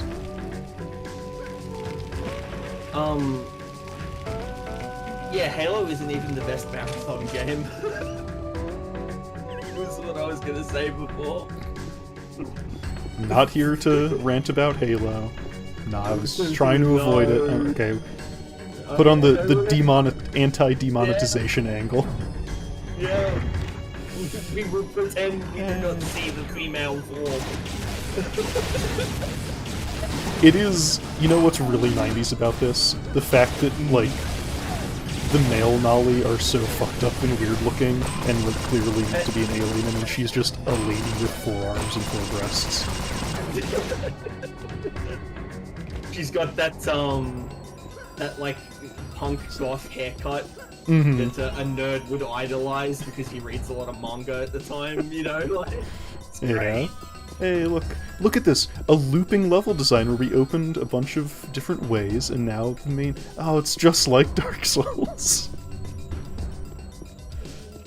I will, by the way, just to loop back on like the time period, the 90s, right, and dunking on people, I will forever be amused by the fact that one of the most influential works of like Japanese manga, Battle Angel Alita, like got a big multi-billion dollar movie adaptation, and it tanked because everyone watched it and they were like, what the fuck is this? What is going on?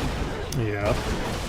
Like, back when this came out, do you know what the reaction would be to, hey, Hollywood is making an Alita Battle Angel movie?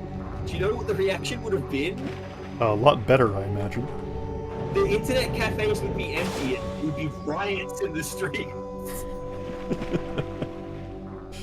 Remember internet cafes? I do. So let's see, the reason I'm over here, other than being accosted by fish, is... Look, the bars we saw earlier. Hey! Leave me alone. The ocean is a harsh place. Yeah. I love the giblets. Oh, yeah. The way they sort of just spin as they sink. Because they didn't want to have them just drop down on their axis. Mm-hmm. Hey, look. Oh, hey, look, it's the gnarly cow. It's the gnarly cow. Another entry into the peaceful critters that just exist here because it's an alien planet. Also, my favorite player model from... Yeah. The, Nolly War Cow. Yeah, my favorite genre of character is Orb from Quake and War Cow from Unreal Tournament. I mean, it's a good archetype to fall into. Yeah, if Quake Champions was brave, they'd add Orb. Oh right, this is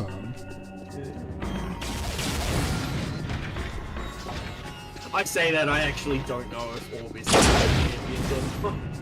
I don't think he was last time I played it, but that was years ago.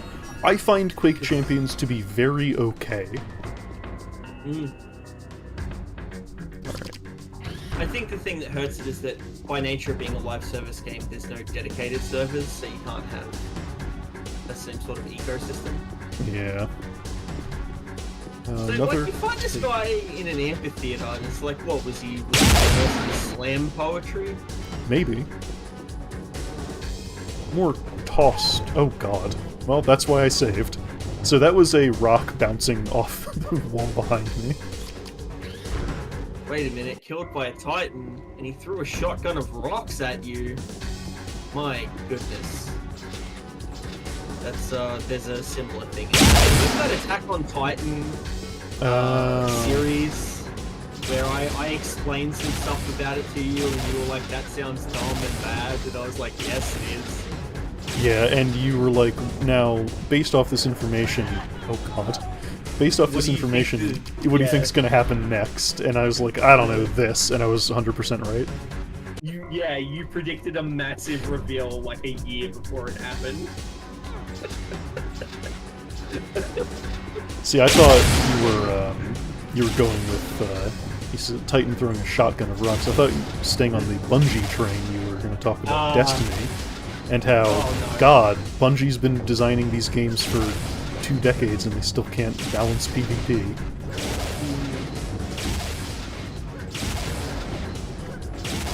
Yeah, a lot of people like to look back at Halo with rose-tinted glasses, and I don't necessarily blame them. If Halo was the first time you played like a big FPS and enjoyed it, and it was formative, good for you. No one's here to take away your good memories.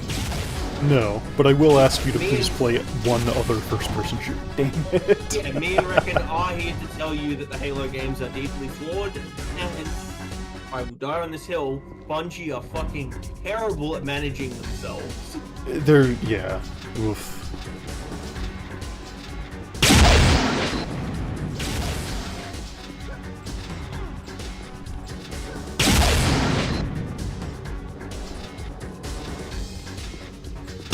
Like, I think my biggest problem with Halo... Okay, if you don't want to watch my 90-minute video, my biggest problem with Halo is literally just that it tries to do a lot of things that other games did 3 years prior, but Bungie wasn't paying attention.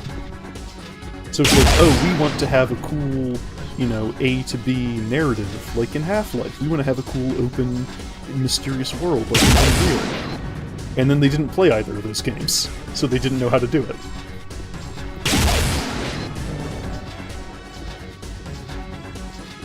What is it? The brute?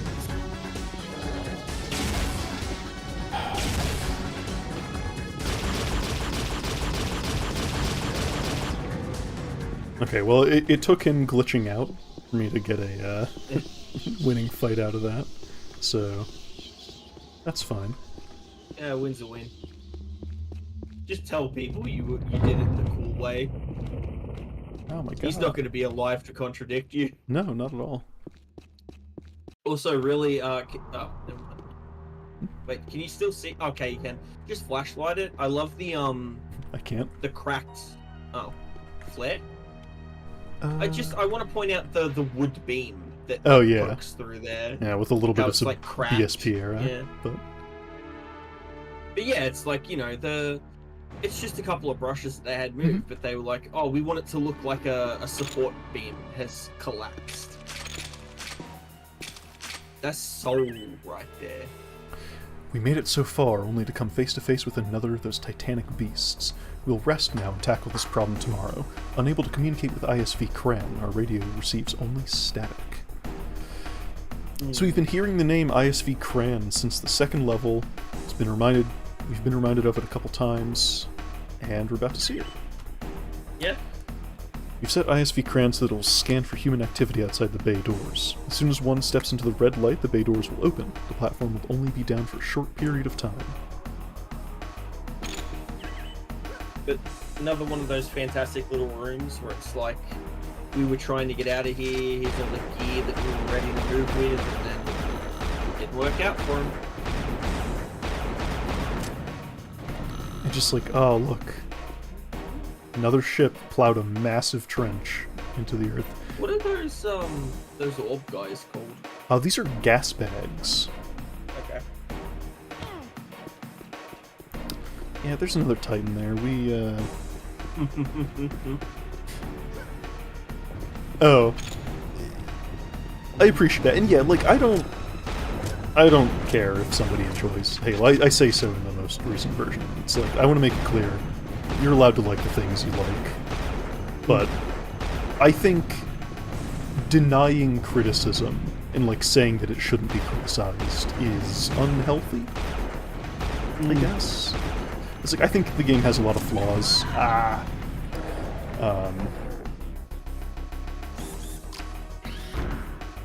And I think... I still play a ton of Halo Reach even now.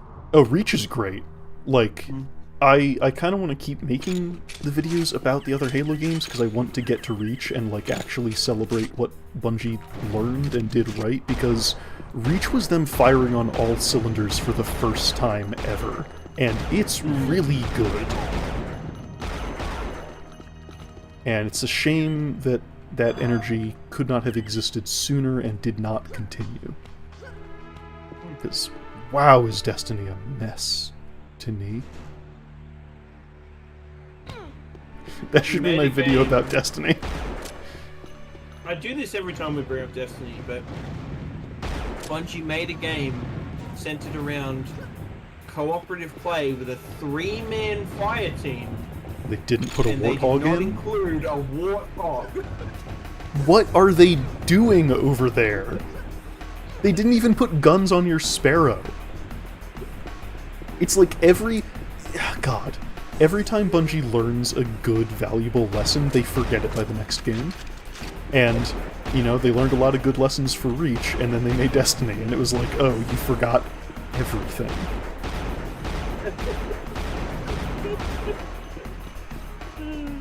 It's like, and the thing is that as much as I like to qualify my criticisms, as much as I like to qualify my criticisms, I will always unapologetically slam dunk on Destiny, because, like, I played it, there was stuff about it I enjoyed, I don't play it anymore. All of my friends that still play Destiny are the most miserable people I know. I believe that playing Destiny actively makes them worse people as time goes by.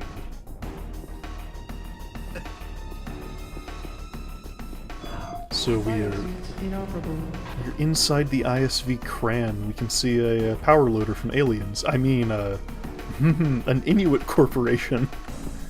Wait a second. Man, I wish Inuit Corporation CX023 something suit. Biosuits inoperable. Biosuit. Yeah, pilot one. Yeah.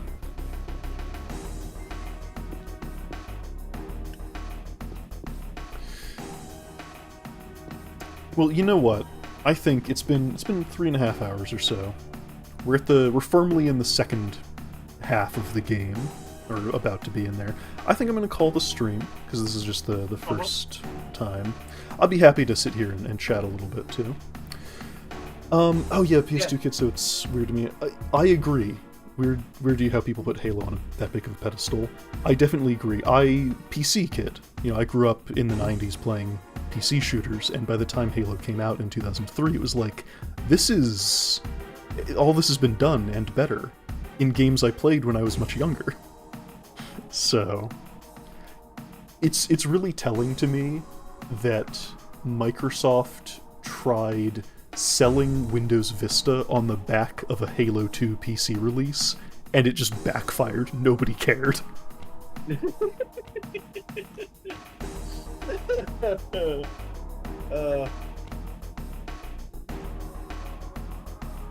And then 3, it was announced that 3 wasn't being ported to PC, and everyone was like, okay. Yeah, We're not missing everyone anything. Just sort of went about their business. Yeah, oh god. I mean, Halo 3 coming out on PC in... I mean, it wasn't until 2007 that 2 came out for PC. But, like, when... Let's say Halo 3 would have come out in 2010. What was out on PC in 2010? 2010? Like, Crysis would have been out for a couple of years at that point. Because it came out in 2007. Give me a second. So, releases in 2010, right? Yeah. And this is just conjecture. Like, let's pretend it came out on PC. So StarCraft came out that year. Oh, StarCraft 2, sure. Yeah, But as far as StarCraft shooters Wings of goes... Liberty. Yeah, that's the thing, is I'm gonna have to go by shooters. Give me a moment here. Game releases, Windows. Oh, that's the operating system. The Wikipedia page is not formatted very favorably.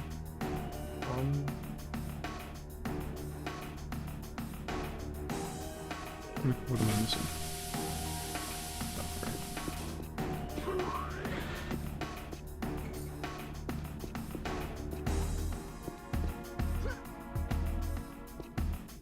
What am I missing? Well, Call of Pripyat was that year. Stalker Call of Pripyat. Okay, I'm gonna be honest, that probably would not have won out against Halo 3 on PC. So, Bioshock 2...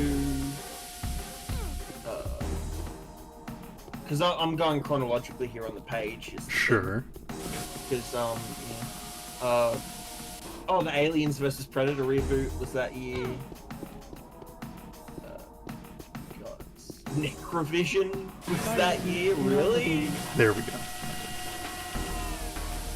Again, as mentioned, like back at the elevator early on, sometimes figuring out what you need to do to get the numbers to work is a little... Oh, they would have got rinsed. Bad Company 2 was that year. Oh, God.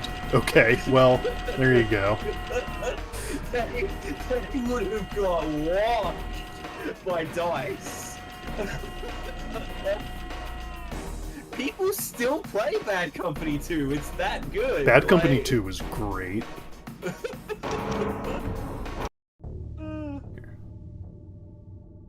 Let's head to the start of the ISV Cran Deck 4. Metro was that year. Okay, oh man, Metro, the first one? Oh, yeah, 2033? 2033. Yep. That's a good game. Mm-hmm. That's a really good game. Just Cause 2 was that year. Not a first-person shooter, but... Just Cause 2 is incredible. Mm-hmm. Lead and Gold apparently came out in 2010. That was the multiplayer Western by Paradox. I want to say it was a Source Engine game. No, it was the Diesel Engine. Lead and Gold was the Diesel Engine. Incredible. So named for Mr. Diesel himself. Interesting. All that aside, Yeah. how are we feeling about revisiting Unreal in 2025? I mean, you do the boomer crack sip. They don't make them like this anymore. That was a real video. But like, no, it's always good to go back because this game. It's funny every time I come back to it. It feels like a new game. Yeah, You know, it's and part of that's because it's really really long. Like, yeah, well, that I don't just mean like the actual events that happen in the game. I'm just talking about like the things I notice about it, right? But yeah, it's not like people don't have as much care. It's just, the world has changed so much since '98. Yeah, audiences expect different things. Audiences are larger, so they have to make sure that they get the numbers they want. Yeah, It's like, again, it's nobody's fault that games have changed the way they have, but that's the thing. Funnily enough, talking like Victor mentioned being a PS2 kid, right? It's like you go back to the PS2. And a lot of those games that were praised as innovative, some of them are so rough-hewn, and some of the aspects of them are so rudimentary. The PS2 was a really experimental era for video games. it was, and it was kind of the last time we got anything like that, because as soon as we hit HD graphics. It was time to consolidate all of the ideas into what was known to work. Yeah, because we're spending literally 100 mil to make a new game. We're not going to lose money on that investment. We can't afford to. Yeah. And I mean, But, back in '98, Unreal had been in development for a number of years. Like, it went through kind of a confused development cycle. Again, it initially started as a fantasy game, and it ended up here. So it was supposed to be the flagship, and didn't the Nerf Arena game release first? I think it did. Yeah. I think. I mean, I'd have to look, but I think just off the top of my head that might be the case. That was like a thing where they handed off the license to make a little money to get Unreal done, basically, right? Like potentially. But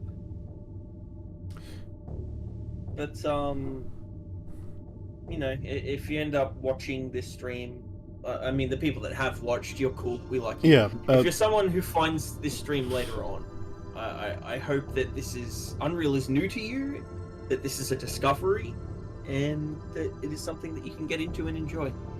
Yeah, I'd like to thank everybody who showed up, everybody who's watching later. I don't know if I'm going to try to become a streamer, capital S, but I thought I wanted to replay Unreal. I've been thinking about it, I talked about it in my Halo video. I do want to put together a video about it, and I wanted a chance for it to be fresh on my mind. So I figured, hey, why don't I stream it in case that interests anybody? So I want to thank people for showing up, people for watching. Yeah. There's no set schedule. Yeah, there will be more streams. I hope so. I'll at least finish streaming Unreal in its entirety. Yes. No promises or plans for anything in the future quite yet. We'll see how it goes. Yeah, I'll put a premiere thing up to let people know when it's happening next. I'd like to get through this fairly quickly, so maybe in a couple days. I got a thing tomorrow and on Wednesday, and Thursday. So I think probably earliest again is Friday, probably the same time, 7 p.m. Eastern. But thank you again, everybody, for hanging out. Also, no guarantee that my friend Skell here is going to be around. He's Australian. What time is it? I'm in a different hemisphere. Yeah, what time is it for you? Right now, it's 2 p.m. I got up at like 4 a.m. So yeah, just to be with me on this internet YouTube channel. Yeah. But so if I'm not around, I apologize. I'm in a different hemisphere. Please be understanding. Yeah, I hope that our conversations have been funny enough, not funny enough, but fun enough to keep your interest. I'll try to carry it myself if I have to. No promises. I have no doubts. You should have doubts. Doubts are healthy, Make me prove that I can do this. Okay, that's true. You're never gonna make it. Okay, I can't believe you say that to me. Good night, all. See you around, everybody. I didn't get to use my cool little this one, but I will. End screen. Yeah. I will hit this one. Thanks everybody for showing up. See you around again. Probably Friday, 7 p.m. We'll see. Maybe something will come up. I don't know. See you around. Check this out.